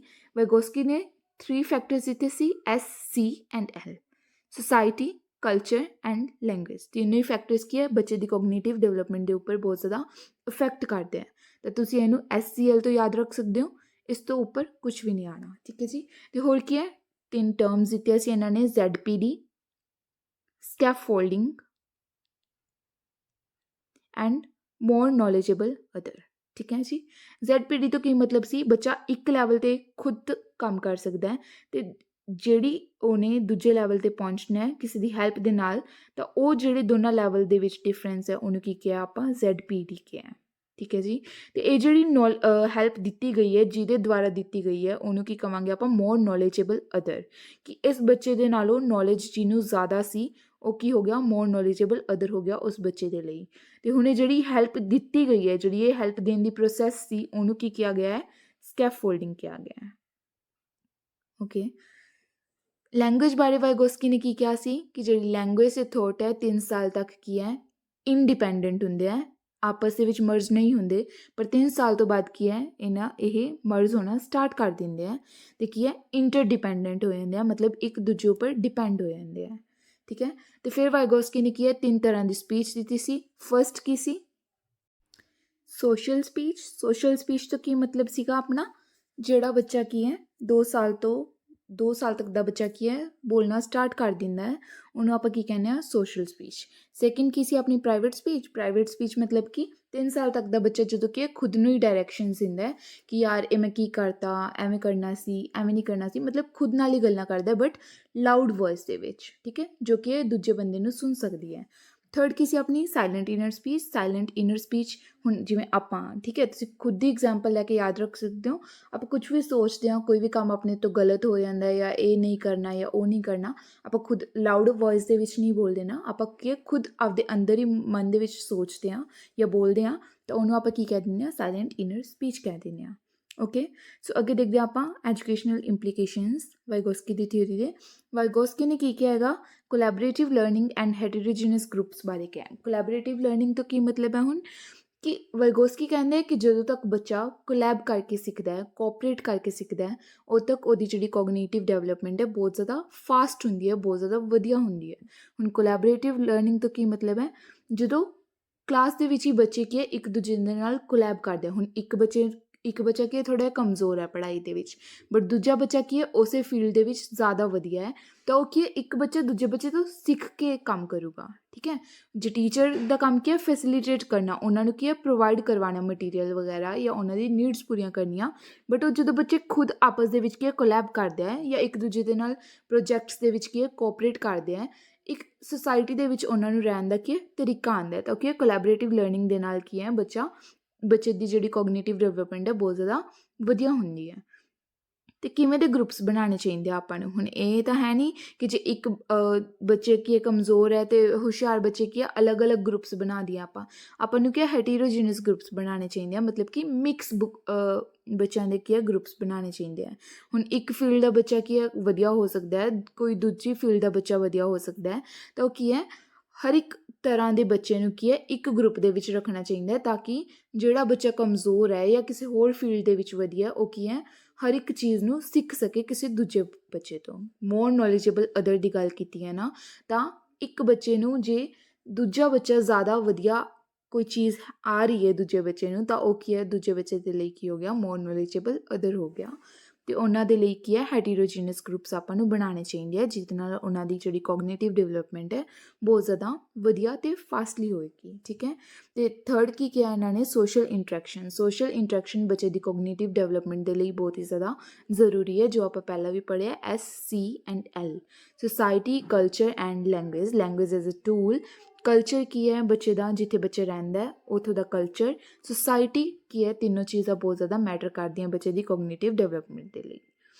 ਸੋ ਹੁਣ ਲਾਸਟ 'ਤੇ ਆਪਾਂ ਕਰਦੇ ਹਾਂ ਵਾਈਗੋਸਕੀ ਦੀ ਥਿਊਰੀ ਦੀ ਕ੍ਰਿਟੀਕਲ ਇਵੈਲੂਏਸ਼ਨ, ਮਤਲਬ ਆਲੋਚਨਾ। ਕੀ ਦਿੱਕਤ ਕੀ ਸੀ ਇਹਦੀ ਥਿਊਰੀ ਦੇ ਵਿੱਚ? ਇਹਨੇ ਕੀ ਹੈ ਕਲਚਰ ਦੀ ਗੱਲ ਕੀਤੀ ਹੈ, ਪਰ ਹਰ ਇੱਕ ਏਰੀਆ ਦੇ ਵਿੱਚ, ਹਰ ਇੱਕ ਦੇਸ਼ ਦੇ ਵਿੱਚ, ਹਰ ਇੱਕ ਕੰਟਰੀ ਦੇ ਵਿੱਚ ਕੀ ਹੈ ਕਲਚਰ ਸੇਮ ਨਹੀਂ ਹੁੰਦਾ। ਤਾਂ ਕਲਚਰ ਦਾ ਕੀ ਹੈ ਬਹੁਤ ਜ਼ਿਆਦਾ ਇਫੈਕਟ ਪੈਂਦਾ ਕੋਗਨੀਟਿਵ ਡਿਵੈਲਪਮੈਂਟ 'ਤੇ, ਬਟ ਕਲਚਰ ਕੀ ਹੈ ਹਰ ਇੱਕ ਜਗ੍ਹਾ ਸੇਮ ਨਹੀਂ ਹੁੰਦਾ। ਤਾਂ ਉਵੇਂ ਬੱਚੇ ਦੀ ਜਿਹੜੀ ਕੋਗਨੀਟਿਵ ਡਿਵੈਲਪਮੈਂਟ ਹੈ ਉਹ ਵੀ ਹਰ ਇੱਕ ਤਰ੍ਹਾਂ ਸੇਮ ਨਹੀਂ ਹੁੰਦੀ। ਅਤੇ ਇਹਨਾਂ ਨੇ ਹੋਰ ਕੀ ਗੱਲ ਕੀਤੀ ਹੈ ਓਬਜ਼ਰਵੇਸ਼ਨ ਅਤੇ ਪ੍ਰੈਕਟਿਸ ਵੀ ਕੀ ਹੈ ਕਾਫੀ ਜਗ੍ਹਾ ਜ਼ਰੂਰੀ ਹੁੰਦੀ ਹੈ। ਹੁਣ ਵਾਈਗੋਸਕੀ ਨੇ ਤਾਂ ਕੀ ਹੈ ਬਸ 3 ਚੀਜ਼ਾਂ ਦੀ ਹੀ ਗੱਲ ਕੀਤੀ ਹੈ SCL, society, culture and language, ਪਰ ਪ੍ਰੈਕਟਿਸ ਜਾਂ ਓਬਜ਼ਰਵ ਕਰਨਾ ਵੀ ਕਿੰਨਾ ਜ਼ਿਆਦਾ ਜ਼ਰੂਰੀ ਹੈ ਬੱਚੇ ਦੇ ਲਈ, ਤਾਂ ਹੀ ਬੱਚਾ ਸਿੱਖ ਸਕਦਾ ਹੈਗਾ, ਹੈ ਨਾ।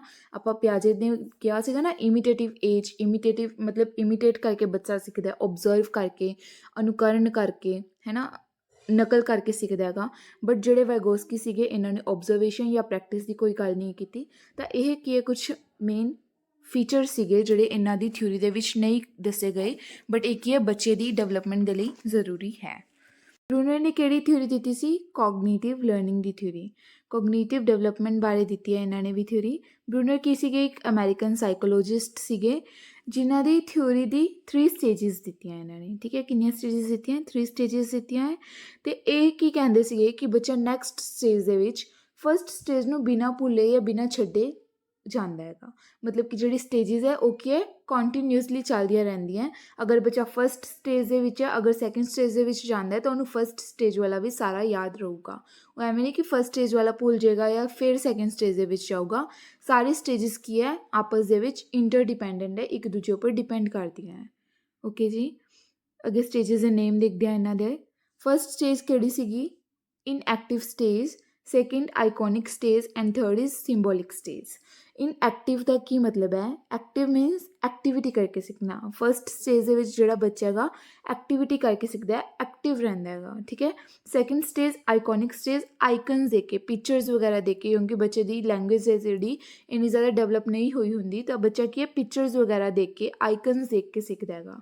ਥਰਡ ਸਟੇਜ ਕਿਹੜੀ ਸੀ? ਸਿੰਬੋਲਿਕ ਸਟੇਜ, ਜਿਹਦੇ ਵਿੱਚ ਬੱਚਾ ਵਰਡਸ ਦੇ ਥਰੂ, ਸਿੰਬਲਸ ਦੇ ਥਰੂ ਸਿੱਖਦਾ ਹੈਗਾ। ਆਪਣੀ ਰਿਸਰਚ ਵਰਕ ਜਾਂ ਫਿਰ ਜੋ ਵੀ ਕੋਈ ਵੀ ਕੰਪਲੈਕਸ ਅੱਗੇ ਸਟੱਡੀ ਹੋਗੀ ਉਹ ਸਾਰੀ ਕੀ ਹੈ ਲੈਂਗੁਏਜ ਡਿਵੈਲਪ ਹੋਣ ਤੋਂ ਬਾਅਦ ਹੀ ਬੱਚਾ ਕੀ ਹੈ ਸਿੰਬੋਲਿਕ ਫਾਰਮ ਦੇ ਵਿੱਚ ਸਿੱਖਦਾ ਹੈ।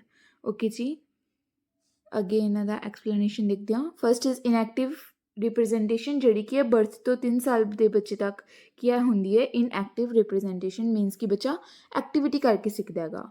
ਸੈਕਿੰਡ ਕੀ ਸੀ ਸਟੇਜ? ਆਈਕੋਨਿਕ ਰਿਪਰੈਜ਼ੈਂਟੇਸ਼ਨ, ਇਹ ਕੀ 3 ਤੋਂ 7 ਸਾਲ ਦੇ ਬੱਚੇ ਦੇ ਵਿੱਚ ਹੁੰਦੀ ਹੈ। ਬੱਚਾ ਆਈਕਨਸ ਦੇ ਥਰੂ, ਪਿਕਚਰਸ ਦੇ ਥਰੂ, ਵਿਜ਼ੂਅਲ ਰਿਪਰੈਜ਼ੈਂਟੇਸ਼ਨ ਦੇ ਥਰੂ ਸਿੱਖਦਾ ਹੈ। ਵਿਜ਼ੂਅਲ ਮੀਨਸ ਕਿ ਜੋ ਵੀ ਆਪਣਾ ਦੇਖਣ ਵਾਲਾ ਹੋ ਗਿਆ, ਕੋਈ ਵੀ ਆਈਕਨਸ ਹੋ ਗਏ, ਕੋਈ ਵੀ ਪਿਕਚਰਸ ਹੋ ਗਈਆਂ, ਤਾਂ ਉਹਨਾਂ ਨੂੰ ਕੀ ਕਿਹਾ ਜਾਂਦਾ? Iconic representation.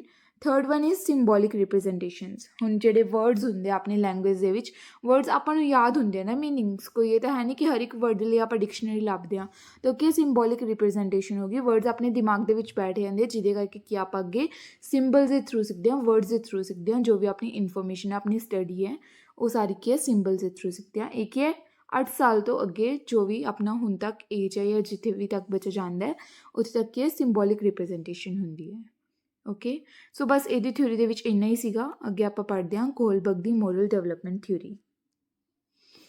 ਕੋਹਲਬਰਗ ਦੀ ਜਿਹੜੀ ਮੋਰਲ ਡਿਵੈਲਪਮੈਂਟ ਥਿਊਰੀ ਹੈ ਕਿਹਦੇ ਬੇਸ 'ਤੇ ਹੈ? ਇਹ ਮੋਰੈਲਿਟੀ ਦੇ ਬੇਸ 'ਤੇ ਹੈ। ਮੋਰਲ ਡਿਵੈਲਪਮੈਂਟ ਤੋਂ ਮਤਲਬ ਕੀ ਹੋ ਗਿਆ? Moral values. Moral values means ਕੋਈ ਡਿਸੀਜ਼ਨ ਰਾਈਟ ਹੈ ਜਾਂ ਰੋਂਗ ਹੈ, ਸਹੀ ਹੈ ਜਾਂ ਗਲਤ ਹੈ, ਇਹ ਕਿਹਦੇ ਨਾਲ ਪਤਾ ਲੱਗਦਾ ਆਪਾਂ ਨੂੰ? ਆਪਣੀ ਮੋਰੈਲਿਟੀ ਦੇ ਨਾਲ ਪਤਾ ਲੱਗਦਾ, ਆਪਣੀ ਮੋਰਲ ਵੈਲਿਊਜ਼ ਦੇ ਨਾਲ ਪਤਾ ਲੱਗਦਾ।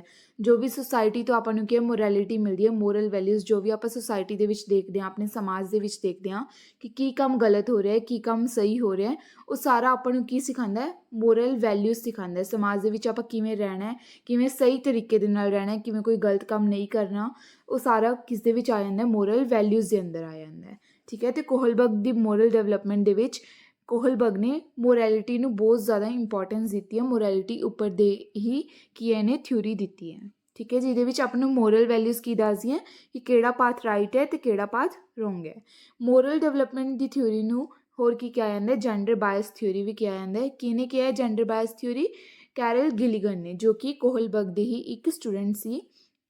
ਓਕੇ, ਫੀਮੇਲ ਸੀ ਕੈਰਲ ਗਿਲੀਗਨ, ਬਟ ਉਹਨਾਂ ਨੇ ਜੈਂਡਰ ਬਾਇਸ ਥਿਊਰੀ ਕਿਉਂ ਕਿਹਾ? ਕਿਉਂਕਿ ਕੋਹਲਬਰਗ ਦੀ ਜਿਹੜੀ ਮੋਰਲ ਡਿਵੈਲਪਮੈਂਟ ਥਿਊਰੀ ਸੀ, ਇਹਦੇ ਵਿੱਚ ਸਿਰਫ ਮੇਲ ਸੈਂਪਲਸ ਹੀ ਲਿੱਤੇ ਗਏ ਸੀ। ਸਿਰਫ ਮੇਲਸ ਦੇ ਉੱਪਰ ਹੀ ਗੱਲ ਕੀਤੀ ਗਈ ਹੈ ਕਿ ਜਿਹੜੇ ਮੇਲਸ ਹੈ ਉਹ ਕਿਵੇਂ ਮੋਰਲ ਵੈਲਿਊਜ਼, ਕਿਵੇਂ ਮੋਰਲ ਡਿਸੀਜ਼ਨਸ ਲੈਂਦੇ ਹੈ, ਕਿ ਕਿਹੜਾ ਪਾਥ ਸਹੀ ਹੈ, ਕਿਹੜਾ ਪਾਥ ਗਲਤ ਹੈ।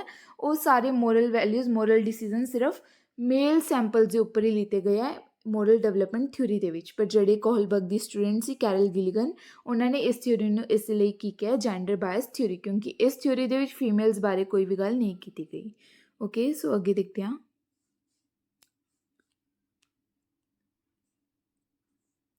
First is moral reasoning. Moral reasoning ਕੀ ਹੁੰਦਾ ਹੈ? ਜੋ ਵੀ ਆਪਣੇ ਮੋਰਲ ਡਿਸੀਜ਼ਨਸ ਨੇ ਕਿ ਆਪਾਂ ਕਿਹੜਾ ਪਾਥ ਚੂਜ਼ ਕਰਨਾ। ਹੁਣ ਕਈ ਵਾਰੀ ਆਪਣੀ ਲਾਈਫ ਦੇ ਵਿੱਚ ਕੀ ਹੈ, ਕੋਈ 2 ਡਿਸੀਜ਼ਨ 3 ਡਿਸੀਜ਼ਨਸ ਹੁੰਦੇ ਆ ਕਿ ਆਪਾਂ ਕਿੱਧਰ ਜਾਣਾ ਹੈ, ਤਾਂ ਉਹ ਕੀ ਆਪਣੀ ਮੋਰਲ ਵੈਲਿਊਜ਼ ਦੇ ਉੱਪਰ ਆਪਾਂ ਡਿਸਾਈਡ ਕਰਦੇ ਹਾਂ ਕਿ ਹਾਂ ਕਿਹੜਾ ਪਾਥ, ਕਿਹੜਾ ਰਸਤਾ ਆਪਣੇ ਲਈ ਕੀ ਹੈ, ਸਹੀ ਹੈ। ਤਾਂ ਉਹ ਜਿਹੜਾ ਪਾਥ ਹੈ ਉਹ ਚੂਜ਼ ਕਰਨ ਦੇ ਲਈ, ਉਹ ਡਿਸੀਜ਼ਨ ਲੈਣ ਦੇ ਲਈ ਆਪਾਂ ਜਿਹੜੀ ਰੀਜ਼ਨਿੰਗ ਕਰਦੇ ਹਾਂ, ਜਿਹੜਾ ਲੌਜਿਕ ਦਿੰਦੇ ਹਾਂ ਕਿ ਹਾਂ ਜੇ ਆਪਾਂ ਇੱਧਰ ਜਾਵਾਂਗੇ ਤਾਂ ਆਪਣੇ ਨਾਲ ਇਹ ਹੋ ਸਕਦਾ, ਜੇ ਇੱਧਰ ਜਾਵਾਂਗੇ ਤਾਂ ਆਪਣੇ ਅੱਗੇ ਇਹ ਫਿਊਚਰ ਹੋ ਸਕਦਾ ਹੈ, ਤਾਂ ਉਹ ਰੀਜ਼ਨਿੰਗ ਨੂੰ ਕੀ ਕਿਹਾ ਜਾਂਦਾ ਹੈ? ਮੋਰਲ ਰੀਜ਼ਨਿੰਗ ਕਿਹਾ ਜਾਂਦਾ ਹੈ। ਮੀਨਸ ਕਿ ਮੋਰਲ ਡਿਸੀਜ਼ਨ ਲੈਣ ਦੇ ਲਈ ਜੋ ਵੀ ਆਪਾਂ ਰੀਜ਼ਨਸ ਦਿੰਦੇ ਹਾਂ, ਜੋ ਵੀ ਲੌਜਿਕ ਦਿੰਦੇ ਹਾਂ, ਕੋਈ ਵੀ ਰਾਈਟ ਜਾਂ ਰੋਂਗ ਪਾਥ ਚੂਜ਼ ਕਰਨ ਦੇ ਲਈ ਜੋ ਵੀ ਆਪਾਂ ਰੀਜ਼ਨਸ ਦਿੰਦੇ ਹਾਂ, ਉਹਨੂੰ ਕੀ ਕਿਹਾ ਜਾਂਦਾ ਹੈ? ਮੋਰਲ ਰੀਜ਼ਨਿੰਗ ਕਿਹਾ ਜਾਂਦਾ ਹੈ। ਓਕੇ, ਆਈ ਹੋਪ ਤੁਹਾਨੂੰ ਸਮਝ ਆ ਰਿਹਾ ਹੋਏਗਾ। ਅੱਗੇ ਨੈਕਸਟ ਕੀ ਹੈ? ਡਾਇਲਮਾ। ਡਾਇਲਮਾ ਕੀ ਹੁੰਦਾ ਹੈਗਾ? ਡਾਇਲਮਾ ਦੀ ਗੱਲ ਇਸ ਦੀ ਥਿਊਰੀ ਦੇ ਵਿੱਚ ਬਹੁਤ ਜ਼ਿਆਦਾ ਕੀਤੀ ਗਈ ਹੈ। ਜਿਹੜੇ ਕੋਹਲਬਰਗ ਸੀਗੇ ਉਹ ਕੀ ਹੈ? ਸਿਚੁਏਸ਼ਨਸ ਕ੍ਰੀਏਟ ਕਰਦੇ ਸੀ ਬੱਚਿਆਂ ਨੂੰ, ਕੋਈ ਐਕਸਪੈਰੀਮੈਂਟਸ ਵਗੈਰਾ ਨਹੀਂ ਕਰਕੇ ਦਿਖਾਉਂਦੇ ਸੀ। ਜਿਵੇਂ ਇੱਕ ਸਟੋਰੀ ਹੁੰਦੀ ਹੈ, ਠੀਕ ਹੈ, ਸਟੋਰੀ ਦੇ ਥਰੂ ਕੀ ਹੈ ਬੱਚਿਆਂ ਨੂੰ ਸਿਚੁਏਸ਼ਨਸ, ਪ੍ਰੋਬਲਮਸ ਦਿੰਦੇ ਸੀ ਕਿ ਹਾਂ ਜੇ ਤੁਹਾਡੇ ਨਾਲ ਇੱਦਾਂ ਹੋ ਜੇ ਜਾਂ ਅੱਗੇ ਤੁਹਾਡੇ ਅੱਗੇ ਕੀ ਹੈ 2 ਪਾਥ ਹੋਣ, ਇੱਕ ਇਹ ਰਸਤਾ ਹੈ ਜਾਂ ਦੂਜਾ ਇਹ ਰਸਤਾ ਹੈ, ਤਾਂ ਤੁਸੀਂ ਕਿੱਧਰ ਜਾਓਗੇ? ਅਤੇ ਜਿਹੜੇ ਉਹ ਬੱਚੇ ਕੀ ਹੈ ਜਿਸ ਦੇ ਅਕੋਰਡਿੰਗ ਆਨਸਰ ਦਿੰਦੇ ਸੀ, ਉਸ ਦੇ ਅਕੋਰਡਿੰਗ ਹੀ ਕੀ ਹੈ ਇਹਨਾਂ ਨੇ ਮੋਰਲ ਡਿਵੈਲਪਮੈਂਟ ਥਿਊਰੀ ਦਿੱਤੀ ਹੈ। ਡਾਇਲਮਾ ਮੀਨਸ ਕਿ ਕਨਫਿਊਜ਼ਨ। ਇਹ ਕੀ ਹੈ? ਬੱਚਿਆਂ ਨੂੰ ਕਨਫਿਊਜ਼ਨ ਦੇ ਵਿੱਚ ਪਾਉਂਦੇ ਸੀਗੇ ਕਿ ਜਾਂ ਤਾਂ A ਪਾਥ ਚੂਜ਼ ਕਰੋ ਜਾਂ ਫਿਰ B ਪਾਥ ਚੂਜ਼ ਕਰੋ। ਦੋਨਾਂ ਦੇ ਵਿੱਚੋਂ ਬੱਚਾ ਜਿਹੜਾ ਵੀ ਪਾਥ ਚੂਜ਼ ਕਰਦਾ ਸੀ, ਉਹਨਾਂ ਦੀ ਮੋਰਲ ਵੈਲਿਊਜ਼ ਦੇ ਅਕੋਰਡਿੰਗ, ਉਹਨਾਂ ਦੇ ਮੋਰਲ ਡਿਸੀਜ਼ਨ ਦੇ ਅਕੋਰਡਿੰਗ, ਉਸ ਦੇ ਥਰੂ ਹੀ ਇਹਨਾਂ ਨੇ ਕੀ ਅੱਗੇ ਸਟੇਜਿਸ ਬਣਾਈਆਂ ਆਪਣੀਆਂ। ਓਕੇ ਜੀ, ਇਹਨਾਂ ਦਾ ਇੱਕ ਜਿਹੜਾ ਡਾਇਲਮਾ ਹੈ ਉਹ ਕੀ ਹੈ? ਬਹੁਤ ਜ਼ਿਆਦਾ ਫੇਮਸ ਹੈ, ਜਿਹਦਾ ਨਾਮ ਕੀ ਹੈ? ਹਿੰਸ ਡਾਇਲਮਾ। ਇਹਦੇ ਵਿੱਚ ਕਿਹਦੀ ਗੱਲ ਕੀਤੀ ਗਈ ਹੈ? ਇਸ ਦੇ ਵਿੱਚ ਕੀ ਹੈ? ਇੱਕ ਬੰਦਾ ਹੁੰਦਾ, ਇੱਕ ਪਰਸਨ ਹੁੰਦਾ ਹੈ ਜਿਹਦੀ ਵਾਈਫ ਕੀ ਹੈ ਬਹੁਤ ਜ਼ਿਆਦਾ ਬਿਮਾਰ ਹੁੰਦੀ ਹੈ, ਉਹਨੂੰ ਕੋਈ ਡਿਜ਼ੀਜ਼ ਹੁੰਦੀ ਹੈ ਜਿਹਦੀ ਮੈਡੀਸਿਨ ਕੀ ਹੈ ਸਿਰਫ ਇੱਕ ਕੈਮਿਸਟ ਦੇ ਕੋਲ ਹੀ ਮਿਲੂਗੀ। ਠੀਕ ਹੈ, ਸਿਰਫ ਇੱਕ ਕੈਮਿਸਟ ਦੇ ਕੋਲ ਹੀ ਸੀਗੀ ਉਹ ਮੈਡੀਸਿਨ। ਅਤੇ ਹੁਣ ਉਹ ਜਿਹੜਾ ਬੰਦਾ, ਉਹ ਪਰਸਨ ਹੈ, ਆਪਣੀ ਵਾਈਫ ਨੂੰ ਬਚਾਉਣ ਦੇ ਲਈ ਕੀ ਹੈ, ਹੁਣ ਜਾਂ ਤਾਂ ਚੋਰੀ ਕਰੂਗਾ ਜਾਂ ਨਹੀਂ ਕਰੂਗਾ। ਹੁਣ ਜੇ ਚੋਰੀ ਨਹੀਂ ਕਰੂਗਾ ਤਾਂ ਉਹਦੀ ਵਾਈਫ ਮਰ ਜੂਗੀ, ਹੈ ਨਾ, ਡੈਥ ਹੋ ਜੂਗੀ ਉਹਦੀ। ਪਰ ਹੁਣ ਜਿਹੜਾ ਉਹ ਪਰਸਨ ਹੈ ਉਹ ਕੀ ਚੋਰੀ ਕਰ ਲੈਂਦਾ ਕੈਮਿਸਟ ਦੀ ਦੁਕਾਨ 'ਤੇ ਜਾ ਕੇ, ਅਤੇ ਕੀ ਉਹਦੀ ਵਾਈਫ ਬਚ ਜਾਂਦੀ ਹੈ। ਤਾਂ ਹੁਣ ਇਹ ਸਟੋਰੀ ਜਦੋਂ ਇਹਨੇ ਸੁਣਾਈ, ਕੋਹਲਬਰਗ ਨੇ ਆਪਣੇ ਸਟੂਡੈਂਟਸ ਨੂੰ, ਸੈਂਪਲਸ ਨੂੰ, ਤਾਂ ਹੁਣ ਜਿਹੜੇ ਬੱਚਿਆਂ ਨੇ ਕੀ ਹੈ ਕਿਹਾ ਕਿ ਹਾਂ ਉਹਨੂੰ ਪਰਸਨ ਨੂੰ ਚੋਰੀ ਨਹੀਂ ਕਰਨੀ ਚਾਹੀਦੀ ਸੀ ਜਾਂ ਚੋਰੀ ਕਰਨੀ ਚਾਹੀਦੀ ਸੀ। ਹੁਣ ਜਿਹੜਾ ਵੀ ਕੀ ਹੈ ਲੌਜਿਕ ਦਿੱਤਾ ਬੱਚਿਆਂ ਨੇ, ਉਹਨਾਂ ਦੇ ਅਕੋਰਡਿੰਗ ਅੱਗੇ ਕੀ ਹੈ 3 ਲੈਵਲਸ ਦਿੱਤੇ ਆ ਇਹਨਾਂ ਨੇ ਥਿਊਰੀ ਦੇ, ਉਹ ਦੇਖਦੇ ਹਾਂ ਆਪਾਂ।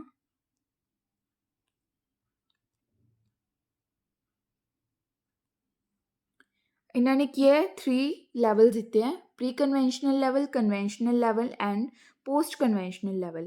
ਹੁਣ ਹਰ ਇੱਕ ਲੈਵਲ ਦੀ ਕੀ ਹੈ ਅੱਗੇ 2 ਸਟੇਜਿਸ ਹੈ। ਫਸਟ ਪ੍ਰੀ ਕਨਵੈਨਸ਼ਨਲ ਲੈਵਲ 'ਚ ਕੀ ਹੈ? ਡਿਸਟ੍ਰੀਬਿਊਟਿਵ ਰੀਅਲਿਜ਼ਮ ਵੀ ਕਿਹਾ ਜਾਂਦਾ ਹੈ। ਪ੍ਰੀ ਕਨਵੈਨਸ਼ਨਲ ਲੈਵਲ ਕੀ ਹੈ 3 ਤੋਂ 7 ਸਾਲ ਦੇ ਬੱਚੇ 'ਚ ਹੁੰਦਾ ਹੈ। ਇਹਦੇ ਵਿੱਚ ਕੀ ਹੈ, ਬੱਚੇ ਨੂੰ ਕੋਈ ਮੋਰੈਲਿਟੀ ਬਾਰੇ, ਕੋਈ ਮੋਰਲ ਵੈਲਿਊਜ਼ ਬਾਰੇ, ਕੋਈ ਮੋਰਲ ਡਿਸੀਜ਼ਨਸ ਬਾਰੇ ਬੱਚਾ ਖੁਦ ਨਹੀਂ ਲੈਂਦਾ। ਸਿਰਫ ਜਿਵੇਂ ਸੁਸਾਇਟੀ ਉਹਨੂੰ ਕਰਨ ਨੂੰ ਕਹਿੰਦੀ ਹੈ ਉਵੇਂ ਹੀ ਉਹ ਕਰਦਾ। ਹੁਣ ਆਪਾਂ ਦੇਖਿਆ 3 ਤੋਂ 7 ਸਾਲ ਵਾਲਾ ਬੱਚਾ ਕੀ ਹੀ ਮੋਰਲ ਵੈਲਿਊਜ਼ ਹੋਣਗੀਆਂ ਉਹਦੇ ਵਿੱਚ, ਹੈ ਨਾ। ਜਿਵੇਂ ਸੁਸਾਇਟੀ ਕੀ ਆ ਉਹਨਾਂ ਨੂੰ ਕੰਮ ਕਰਨ ਦੇ ਲਈ ਕਹਿੰਦੀ ਆ, ਉਹਨਾਂ ਨੂੰ ਕੋਈ ਕੁਛ ਕਹਿੰਦੀ ਆ, ਉਵੇਂ ਕੀ ਆ ਉਹ ਬੱਚਾ ਕਰਦਾ, ਉਵੇਂ ਬੱਚਾ ਸਿੱਖ ਜਾਂਦਾ ਹੈਗਾ। ਤਾਂ ਪ੍ਰੀ ਕਨਵੈਨਸ਼ਨਲ ਦੇ ਵਿੱਚ ਕੀ ਹੈ, ਬੱਚੇ ਦੇ ਇੰਪੋਜ਼ ਕੀਤਾ ਜਾਂਦਾ ਜੋ ਵੀ ਉਹਦੀ ਮੋਰਲ ਵੈਲਿਊਜ਼ ਹੈ। ਬੱਚਾ ਖੁਦ ਆਪਦੇ ਇੰਡੀਵਿਜੂਅਲੀ ਕੁਛ ਵੀ ਨਹੀਂ ਸੋਚ ਪਾਉਂਦਾ, ਚਾਹੇ ਉਹਦੇ ਪੇਰੈਂਟਸ ਹੋਣ, ਚਾਹੇ ਟੀਚਰਸ ਹੋਣ, ਚਾਹੇ ਸੁਸਾਇਟੀ ਹੋਵੇ, ਸਾਰਾ ਕੁਛ ਕੀ ਆ ਉਹਦੇ ਉੱਤੇ ਇੰਪੋਜ਼ ਕੀਤਾ ਜਾਂਦਾ ਹੈ। ਓਕੇ, ਸੋ ਇਸ ਦੇ ਵਿੱਚ ਕੀ ਹੈ, 2 ਸਟੇਜਿਸ ਦੀ ਗੱਲ ਕੀਤੀ ਹੈ ਲੈਵਲ 1 ਦੇ ਵਿੱਚ। ਫਸਟ ਸਟੇਜ ਕਿਹੜੀ ਹੈ, ਓਬੀਡੀਐਂਸ ਐਂਡ ਪਨਿਸ਼ਮੈਂਟ ਓਰੀਐਂਟੇਸ਼ਨ। ਮੀਨਸ ਕਿ ਇਸ ਸਟੇਜ ਦੇ ਵਿੱਚ ਬੱਚਾ ਕੀ ਹੈ, ਸਿਰਫ ਓਬੀਡੀਐਂਸ ਜਾਂ ਪਨਿਸ਼ਮੈਂਟ ਤੋਂ ਹੀ ਡਰਦਾ ਹੈ, ਪਨਿਸ਼ਮੈਂਟ ਤੋਂ ਹੀ ਡਰਦਾ ਹੈ, ਪਨਿਸ਼ਮੈਂਟ ਦੇ ਡਰ ਤੋਂ ਹੀ ਕੀ ਹੈ ਕਹਿਣਾ ਮੰਨਦਾ ਹੈ। ਠੀਕ ਹੈ, ਮੋਰਲ ਵੈਲਿਊਜ਼ ਬੱਚੇ ਦੇ ਵਿੱਚ ਖੁਦ ਨਹੀਂ ਹੁੰਦੀਆਂ, ਬਲਕਿ ਉਹ ਸਿਰਫ ਕੀ ਹੈ ਪਨਿਸ਼ਮੈਂਟ ਦੇ ਡਰ ਤੋਂ ਕੀ ਹੈ ਮੋਰਲ ਵੈਲਿਊਜ਼, ਮੋਰਲ ਕੰਮ ਕਰਦਾ ਹੈ।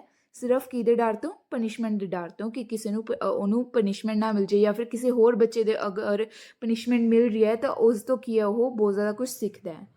ਠੀਕ ਹੈ, ਸੈਕਿੰਡ ਸਟੇਜ ਕਿਹੜੀ ਹੈ, ਫਸਟ ਲੈਵਲ ਦੀ ਇੰਸਟਰੂਮੈਂਟਲ ਓਰੀਐਂਟੇਸ਼ਨ ਕਹਿ ਦਿੰਦੇ ਹਾਂ ਇਹਨੂੰ ਆਪਾਂ, ਜਾਂ ਫਿਰ ਇੰਡੀਵਿਜੂਅਲਿਜ਼ਮ, ਜਾਂ ਫਿਰ ਐਕਸਚੇਂਜ ਪਰਸਨਲ ਰਿਵਾਰਡ ਓਰੀਐਂਟੇਸ਼ਨ। ਹੁਣ ਇਸ ਸਟੇਜ ਦੇ ਵਿੱਚ ਕੀ ਹੈ, ਮਿਊਚੁਅਲ ਐਕਸਚੇਂਜ ਦੇਖਦਾ ਬੱਚਾ, ਕਿ ਅਗਰ ਇੱਕ ਬੱਚੇ ਨੇ ਕੀ ਆ ਉਹਦੀ ਕਾਪੀ 'ਤੇ ਕੋਈ ਕਾਂਟਾ ਮਾਰਤਾ ਜਾਂ ਕਾਪੀ ਫਾੜਤੀ, ਤਾਂ ਉਹ ਬੱਚਾ ਕੀ ਹੈ ਉਸ ਬੱਚੇ ਦੀ ਵੀ ਕੀ ਹੈ ਕਾਪੀ ਫਾੜ ਦਿੰਦਾ ਜਾਂ ਕਾਂਟਾ ਮਾਰ ਦਿੰਦਾ। ਕਿਉਂ, ਇਹ ਕੀ ਟਿਟ ਫੋਰ ਟੈਟ ਵਾਲੀ ਸਿਚੁਏਸ਼ਨ ਹੈ, ਕਿ ਅਗਰ ਤੂੰ ਮੇਰੇ ਨਾਲ ਕੁਛ ਬੁਰਾ ਕੀਤਾ ਤਾਂ ਮੈਂ ਵੀ ਤੇਰੇ ਨਾਲ ਕੀ ਹੈ ਬਰਾਬਰ ਕਰੂੰਗਾ, ਅਗਰ ਤੁਸੀਂ ਮੇਰੇ ਤੋਂ ਕੋਈ ਕੰਮ ਲੈਣਾ ਤਾਂ ਮੈਂ ਵੀ ਤੁਹਾਡੇ ਤੋਂ ਕੀ ਹੈ ਬਰਾਬਰ ਕੰਮ ਲਊਂਗਾ। ਅਤੇ ਇਸ ਬੱਚੇ ਦੇ ਵਿੱਚ ਕੀ ਹੈ, ਇਸ ਸਟੇਜ ਦੇ ਵਿੱਚ ਬੱਚੇ ਦੇ ਵਿੱਚ ਕੀ ਹੈ ਟਿਟ ਫੋਰ ਟੈਟ ਵਾਲੀ ਸਿਚੁਏਸ਼ਨ ਆ ਜਾਂਦੀ ਹੈ। ਹੁਣ ਆਪਾਂ ਫਸਟ ਲੈਵਲ ਦੇਖਿਆ ਸੀਗਾ, ਉਹਦਾ ਨਾਮ ਕੀ ਸੀ, ਪ੍ਰੀ ਕਨਵੈਨਸ਼ਨਲ ਲੈਵਲ। ਉਹਦੀਆਂ ਅੱਗੇ 2 ਸਟੇਜਿਸ ਸੀਗੀਆਂ। ਫਸਟ ਕਿਹੜੀ ਸੀ, obedience and punishment stage. Second one is mutual exchange, ਤੁਸੀਂ ਯਾਦ ਰੱਖ ਸਕਦੇ ਹੋਗੇ, ਜਾਂ ਫਿਰ ਪਰਸਨਲ ਰਿਵਾਰਡ ਓਰੀਐਂਟੇਸ਼ਨ ਵੀ ਕਹਿ ਸਕਦੇ ਹੋ। ਇਸ ਦੇ ਵਿੱਚ ਕੀ ਹੈ ਬੱਚਾ, ਟਿਟ ਫੋਰ ਟੈਟ ਵਾਲੀ ਸਿਚੁਏਸ਼ਨ ਹੈ, ਕਿ ਮਿਊਚੁਅਲ ਐਕਸਚੇਂਜ ਮਤਲਬ ਕਿ ਦੋਨਾਂ ਦਾ ਫਾਇਦਾ, ਦੋਨਾਂ ਦਾ ਐਕਸਚੇਂਜ। ਅਗਰ ਇੱਕ ਬੱਚਾ ਦੂਜੇ ਦੇ ਕੰਮ ਆ ਰਿਹਾ ਤਾਂ ਦੂਜਾ ਵੀ ਕੀ ਹੈ ਉਸ ਤੋਂ ਕੰਮ ਲਊਗਾ। ਠੀਕ ਹੈ, ਟਿਟ ਫੋਰ ਟੈਟ। ਸੋ ਅੱਗੇ ਆਪਾਂ ਕੀ ਹੈ ਸੈਕਿੰਡ ਲੈਵਲ ਦੇਖਦੇ ਹਾਂ। ਸੈਕਿੰਡ ਲੈਵਲ ਹੈ ਆਪਣਾ ਕਨਵੈਨਸ਼ਨਲ ਲੈਵਲ, ਜਾਂ ਫਿਰ ਜਿਹਨੂੰ ਆਪਾਂ ਕਹਿ ਦਿੰਦੇ ਹਾਂ ਮੋਰਲ ਰੀਅਲਿਜ਼ਮ ਲੈਵਲ। ਇਹ ਕੀ ਹੈ 10 ਸਾਲ ਤੋਂ ਉੱਪਰ ਵਾਲਾ, 10 ਸਾਲ ਤੋਂ ਐਡਲਟਹੁੱਡ ਤੱਕ ਦਾ, 10 ਤੋਂ 18 ਜਾਂ 10 ਤੋਂ 19 ਤੱਕ ਦਾ ਕੀ ਹੈ ਏਜ ਇਹਦੇ ਵਿੱਚ ਆ ਜਾਂਦੀ ਕਨਵੈਨਸ਼ਨਲ ਲੈਵਲ ਦੇ ਵਿੱਚ।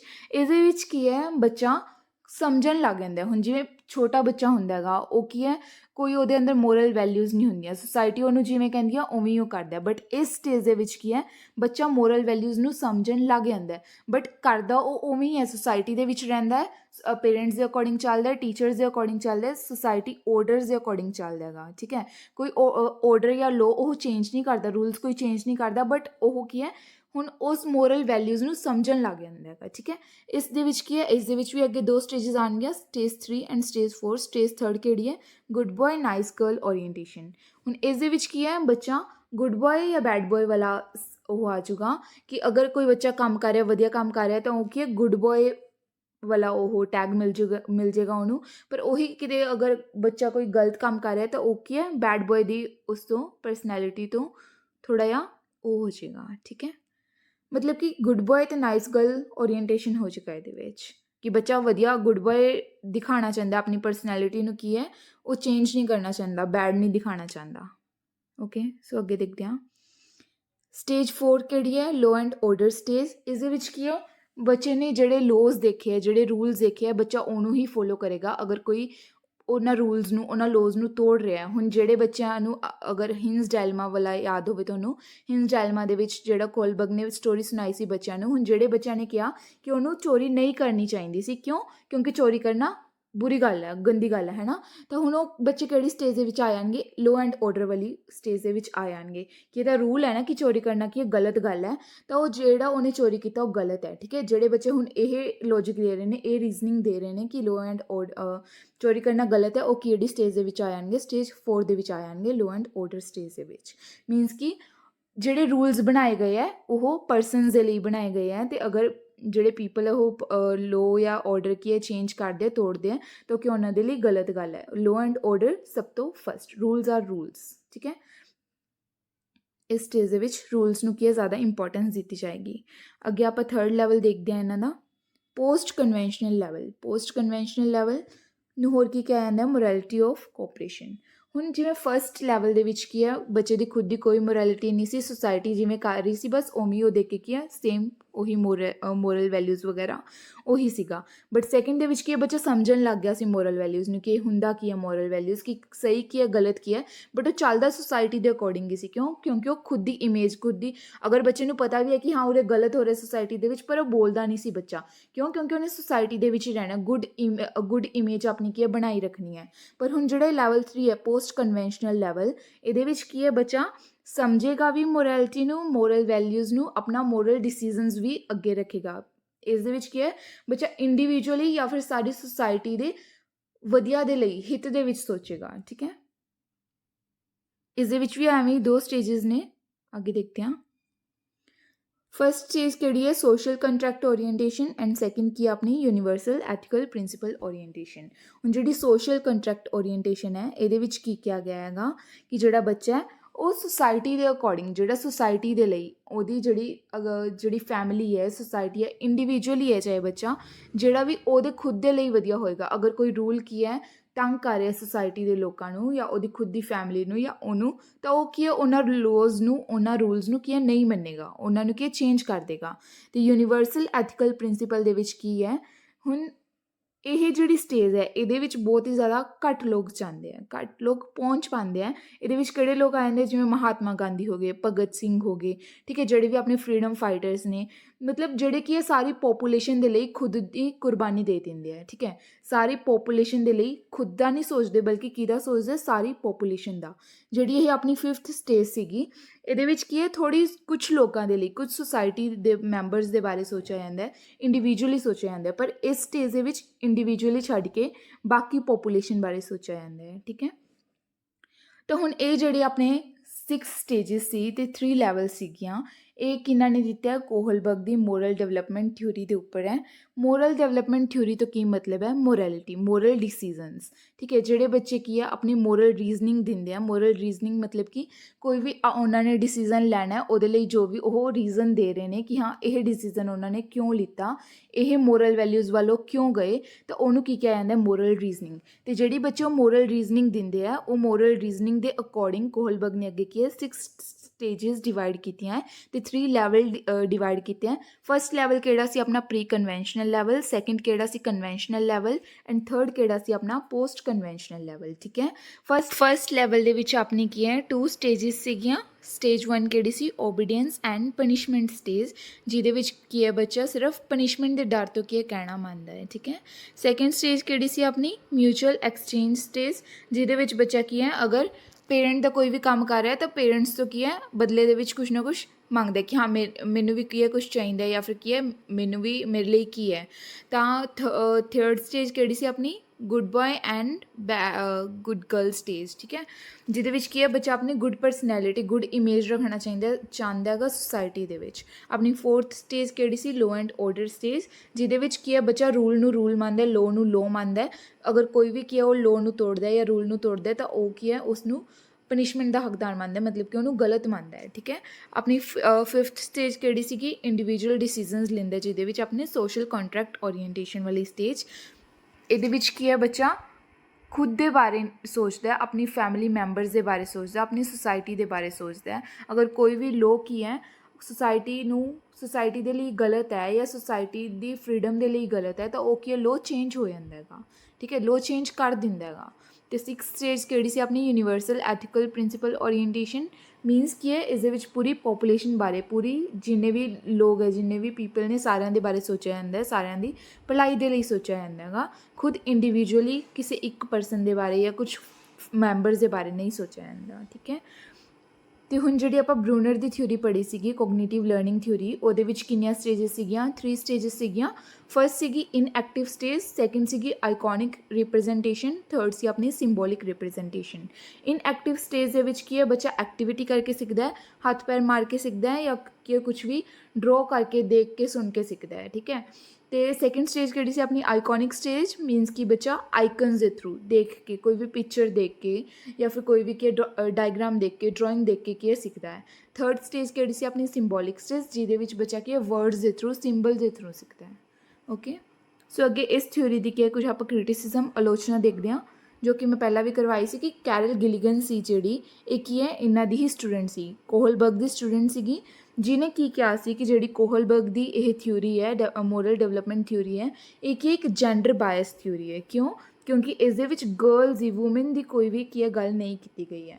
ਹੁਣ ਮੋਰਲ ਵੈਲਿਊਜ਼ ਸਾਰਿਆਂ ਦੇ ਲਈ ਕੀ ਹੈ, ਅਲੱਗ-ਅਲੱਗ ਹੁੰਦੀ ਹੈ ਨਾ, ਬॉयज़ ਦੇ ਲਈ, ਗਰਲਸ ਦੇ ਲਈ, ਸਾਰਿਆਂ ਦੇ ਲਈ ਅਲੱਗ-ਅਲੱਗ ਹੁੰਦੀ ਹੈ। ਬਲਕਿ ਇੱਕ ਪਰਸਨ ਜਾਂ ਦੋ ਪਰਸਨ ਦੀ ਵੀ ਮੋਰਲ ਵੈਲਿਊਜ਼ ਅਲੱਗ-ਅਲੱਗ ਹੋ ਸਕਦੀ ਹੈ, ਉਹਨਾਂ ਦੇ ਮਾਈਂਡ ਦੇ ਅਕੋਰਡਿੰਗ, ਉਹਨਾਂ ਦੀ ਥਿੰਕਿੰਗ ਦੇ ਅਕੋਰਡਿੰਗ। ਬਟ ਕੈਰਲ ਗਿਲੀਗਨ ਦਾ ਕਹਿਣਾ ਕੀ ਸੀਗਾ ਕਿ ਇਹਨਾਂ ਨੇ ਜਿੰਨੇ ਵੀ ਸੈਂਪਲਸ ਲਿੱਤੇ, ਸਾਰੇ ਕਿਹੜੇ ਸੀਗੇ, ਮੇਲ ਸੈਂਪਲ ਸੀਗੇ, ਠੀਕ ਹੈ, ਫੀਮੇਲ ਦਾ ਕੋਈ ਵੀ ਇਹਦੇ ਵਿੱਚ ਰੋਲ ਨਹੀਂ ਸੀਗਾ। ਹੁਣ ਫੀਮੇਲਸ ਕੀ ਹੈ, ਜ਼ਿਆਦਾ ਕੇਅਰ ਨਾਲ ਸੋਚਦੀਆਂ ਹੈ ਨਾ, ਜਿਹੜੇ ਮੇਲਸ ਹੈ ਉਹਨਾਂ ਦੇ ਲਈ ਮਤਲਬ ਹੋ ਸਕਦਾ ਹੈ, ਬਟ ਗਰਲਸ ਦੇ ਵਿੱਚ ਕੀ ਹੈ, ਜ਼ਿਆਦਾ ਟੈਂਡਰ ਹੁੰਦੀਆਂ ਗਰਲਸ, ਜ਼ਿਆਦਾ ਕੇਅਰ ਵਗੈਰਾ, ਤਾਂ ਉਹਨਾਂ ਦੀ ਜਿਹੜੀ ਮੋਰਲ ਵੈਲਿਊਜ਼ ਹੈ ਜਾਂ ਮੋਰਲ ਰੀਜ਼ਨਿੰਗ ਹੈ, ਉਹ ਬॉयਜ਼ ਦੇ ਨਾਲੋਂ ਅਲੱਗ ਹੁੰਦੀ ਹੈ। ਬਟ ਇਹਦੇ ਵਿੱਚ, ਇਸ ਥਿਊਰੀ ਦੇ ਵਿੱਚ ਜਿਹੜੇ ਕੋਹਲਬਰਗ ਨੇ, ਇਹਨਾਂ ਨੇ ਕੋਈ ਵੀ ਗਰਲਸ ਬਾਰੇ, ਫੀਮੇਲਸ ਬਾਰੇ ਗੱਲ ਨਹੀਂ ਕੀਤੀ, ਠੀਕ ਹੈ। ਤਾਂ ਇਹ ਕੀ ਹੈ, ਇੱਕ ਫਸਟ ਆਪਣਾ ਜਿਹੜਾ ਮੇਨ ਇੰਪੋਰਟੈਂਟ ਕ੍ਰਿਟਿਸਿਜ਼ਮ ਸੀ ਕੈਰਲ ਗਿਲੀਗਨ ਦੁਆਰਾ, ਇਹ ਇੰਪੋਰਟੈਂਟ ਹੈ। ਸੈਕਿੰਡ ਕੀ ਹੈ, ਜਿਹੜੀ ਇਹਨਾਂ ਦੀ ਮੋਰਲ ਡਿਵੈਲਪਮੈਂਟ ਥਿਊਰੀ ਹੈ। ਹੁਣ ਮੋਰਲ ਵੈਲਿਊਜ਼ ਹਰ ਇੱਕ ਕੰਟਰੀ ਦੀ ਅਲੱਗ-ਅਲੱਗ ਹੁੰਦੀ ਹੈ। ਹੁਣ ਜਿਵੇਂ ਇੰਡੀਆ ਦੇ ਲੋਕ ਕੀ ਹੈ, ਜ਼ਿਆਦਾ ਫੈਮਿਲੀ, ਜ਼ਿਆਦਾ ਸੁਸਾਇਟੀ ਨੂੰ ਇੰਪੋਰਟੈਂਸ ਦਿੰਦੇ ਹੈ। ਬਟ ਇਹੀ ਅਗਰ ਅਮੈਰੀਕਾ ਵਾਲੀ ਸਾਈਡ ਜਾਂ ਕੀ ਹੈ, ਬਾਹਰ ਵਾਲੀ ਸਾਈਡ, ਫੋਰਨ ਦੇ ਵਿੱਚ ਕੀ ਹੈ, ਜ਼ਿਆਦਾ ਇੰਨੀ ਫੈਮਿਲੀ ਵਗੈਰਾ ਨੂੰ ਇੰਪੋਰਟੈਂਸ ਨਹੀਂ ਦਿੱਤੀ ਜਾਂਦੀ। ਉੱਥੇ ਕੀ ਹੈ, ਜ਼ਿਆਦਾ ਇੰਡੀਵਿਜੂਅਲ ਇੰਪੋਰਟੈਂਸ ਦਿੱਤੀ ਜਾਂਦੀ ਹੈ।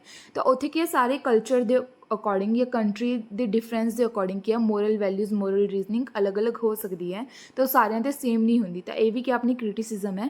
ਥਰਡ ਕੀ ਸੀ, ਹਾਈਪੋਥੈਟੀਕਲ ਸਿਚੁਏਸ਼ਨਸ, ਮੀਨਸ ਕਿ ਜੋ ਵੀ ਇਹ ਡਿਵੈਲਪਮੈਂਟ ਸੀ, ਮੋਰਲ ਡਿਵੈਲਪਮੈਂਟ ਦਿੱਤੀ ਹੈ ਇਹਨਾਂ ਨੇ ਥਿਊਰੀ, ਇਸ ਦੇ ਉੱਤੇ ਕੋਈ ਵੀ ਇਹਨਾਂ ਨੇ ਐਕਸਪੈਰੀਮੈਂਟ ਨਹੀਂ ਕੀਤਾ, ਕੋਈ ਵੀ ਪ੍ਰੂਫ ਨਹੀਂ ਹੈ ਆਪਣੇ ਕੋਲ, ਬਲਕਿ ਇਹ ਸਾਰੀ ਕਿਸੇ ਇੱਕ ਡਾਇਲਮਾ ਸੀ। ਮਤਲਬ ਇਹ ਸਟੋਰੀਜ਼ ਸੀਗੀਆਂ, ਜਿਹੜੀ ਇਹ ਬੱਚਿਆਂ ਨੂੰ ਕਿ ਸਟੋਰੀਜ਼ ਸੁਣਾਉਂਦੇ ਸੀ, ਕਨਫਿਊਜ਼ਨ ਦੇ ਵਿੱਚ ਪਾਉਂਦੇ ਸੀ, ਉਸ ਦੇ ਅਕੋਰਡਿੰਗ ਜੋ ਵੀ ਬੱਚਾ ਕੀ ਰਿਪਲਾਈ ਦਿੰਦਾ ਸੀ, ਉਹਨਾਂ ਦੇ ਅਕੋਰਡਿੰਗ ਹੀ ਕੀ ਹੈ, ਇਹ ਸਾਰੀ ਥਿਊਰੀ ਬਣੀ ਹੋਈ ਹੈ। ਕੋਈ ਵੀ ਆਪਣੇ ਕੋਲ ਪ੍ਰੂਫ ਨਹੀਂ ਹੈ ਪੱਕਾ ਕਿ ਹਾਂ ਕੋਈ ਐਕਸਪੈਰੀਮੈਂਟ ਕੀਤਾ ਇਹਨਾਂ ਨੇ ਜਾਂ ਫਿਰ ਕੁਛ ਵੀ, ਠੀਕ ਹੈ। ਤਾਂ ਇਸ ਦੇ ਨਾਲ ਹੀ ਆਪਣਾ ਜਿਹੜਾ ਅੱਜ ਦਾ ਲੈਕਚਰ ਹੈ ਉਹ ਉਰੀ ਖਤਮ ਹੁੰਦਾ ਹੈ। ਅਗਰ ਤੁਹਾਨੂੰ ਕੋਈ ਵੀ ਦਿੱਕਤ ਹੈ ਇਸ ਦੇ ਵਿੱਚ, ਤਾਂ ਤੁਸੀਂ ਕਮੈਂਟ ਸੈਕਸ਼ਨ ਦੇ ਵਿੱਚ ਪੁੱਛ ਸਕਦੇ ਹੋ, ਅਤੇ ਪਲੀਜ਼ ਕਮੈਂਟ ਕਰਕੇ ਜ਼ਰੂਰ ਦੱਸਿਆ ਕਰੋ ਕਿ ਤੁਹਾਨੂੰ ਲੈਕਚਰ ਕਿਵੇਂ ਦਾ ਲੱਗਿਆ, ਤਾਂ ਕਿ ਮੈਂ ਅੱਗੇ ਆਉਣ ਵਾਲੀ ਵੀਡੀਓਜ਼ ਦੇ ਵਿੱਚ ਕੋਈ ਨਾ ਕੋਈ ਸੁਧਾਰ ਕਰ ਸਕਾਂ, ਜਾਂ ਜੋ ਵੀ ਤੁਹਾਨੂੰ ਸਮਝ ਨਹੀਂ ਆ ਸਕਦਾ ਆਉਂਦਾ, ਉਹਦੇ ਵਿੱਚ ਕੀ ਕੁਛ ਨਾ ਕੁਛ ਚੇਂਜਸ ਕਰ ਸਕਾਂ, ਠੀਕ ਹੈ। ਤਾਂ ਕਮੈਂਟ ਕਰਕੇ ਜ਼ਰੂਰ ਦੱਸਣਾ ਕਿ ਕਿਵੇਂ ਲੱਗਿਆ ਲੈਕਚਰ, ਅਤੇ ਅਗਰ ਵਧੀਆ ਲੱਗਿਆ ਤਾਂ ਪਲੀਜ਼ ਲਾਈਕ ਅਤੇ ਸ਼ੇਅਰ ਜ਼ਰੂਰ ਕਰਨਾ। Thank you very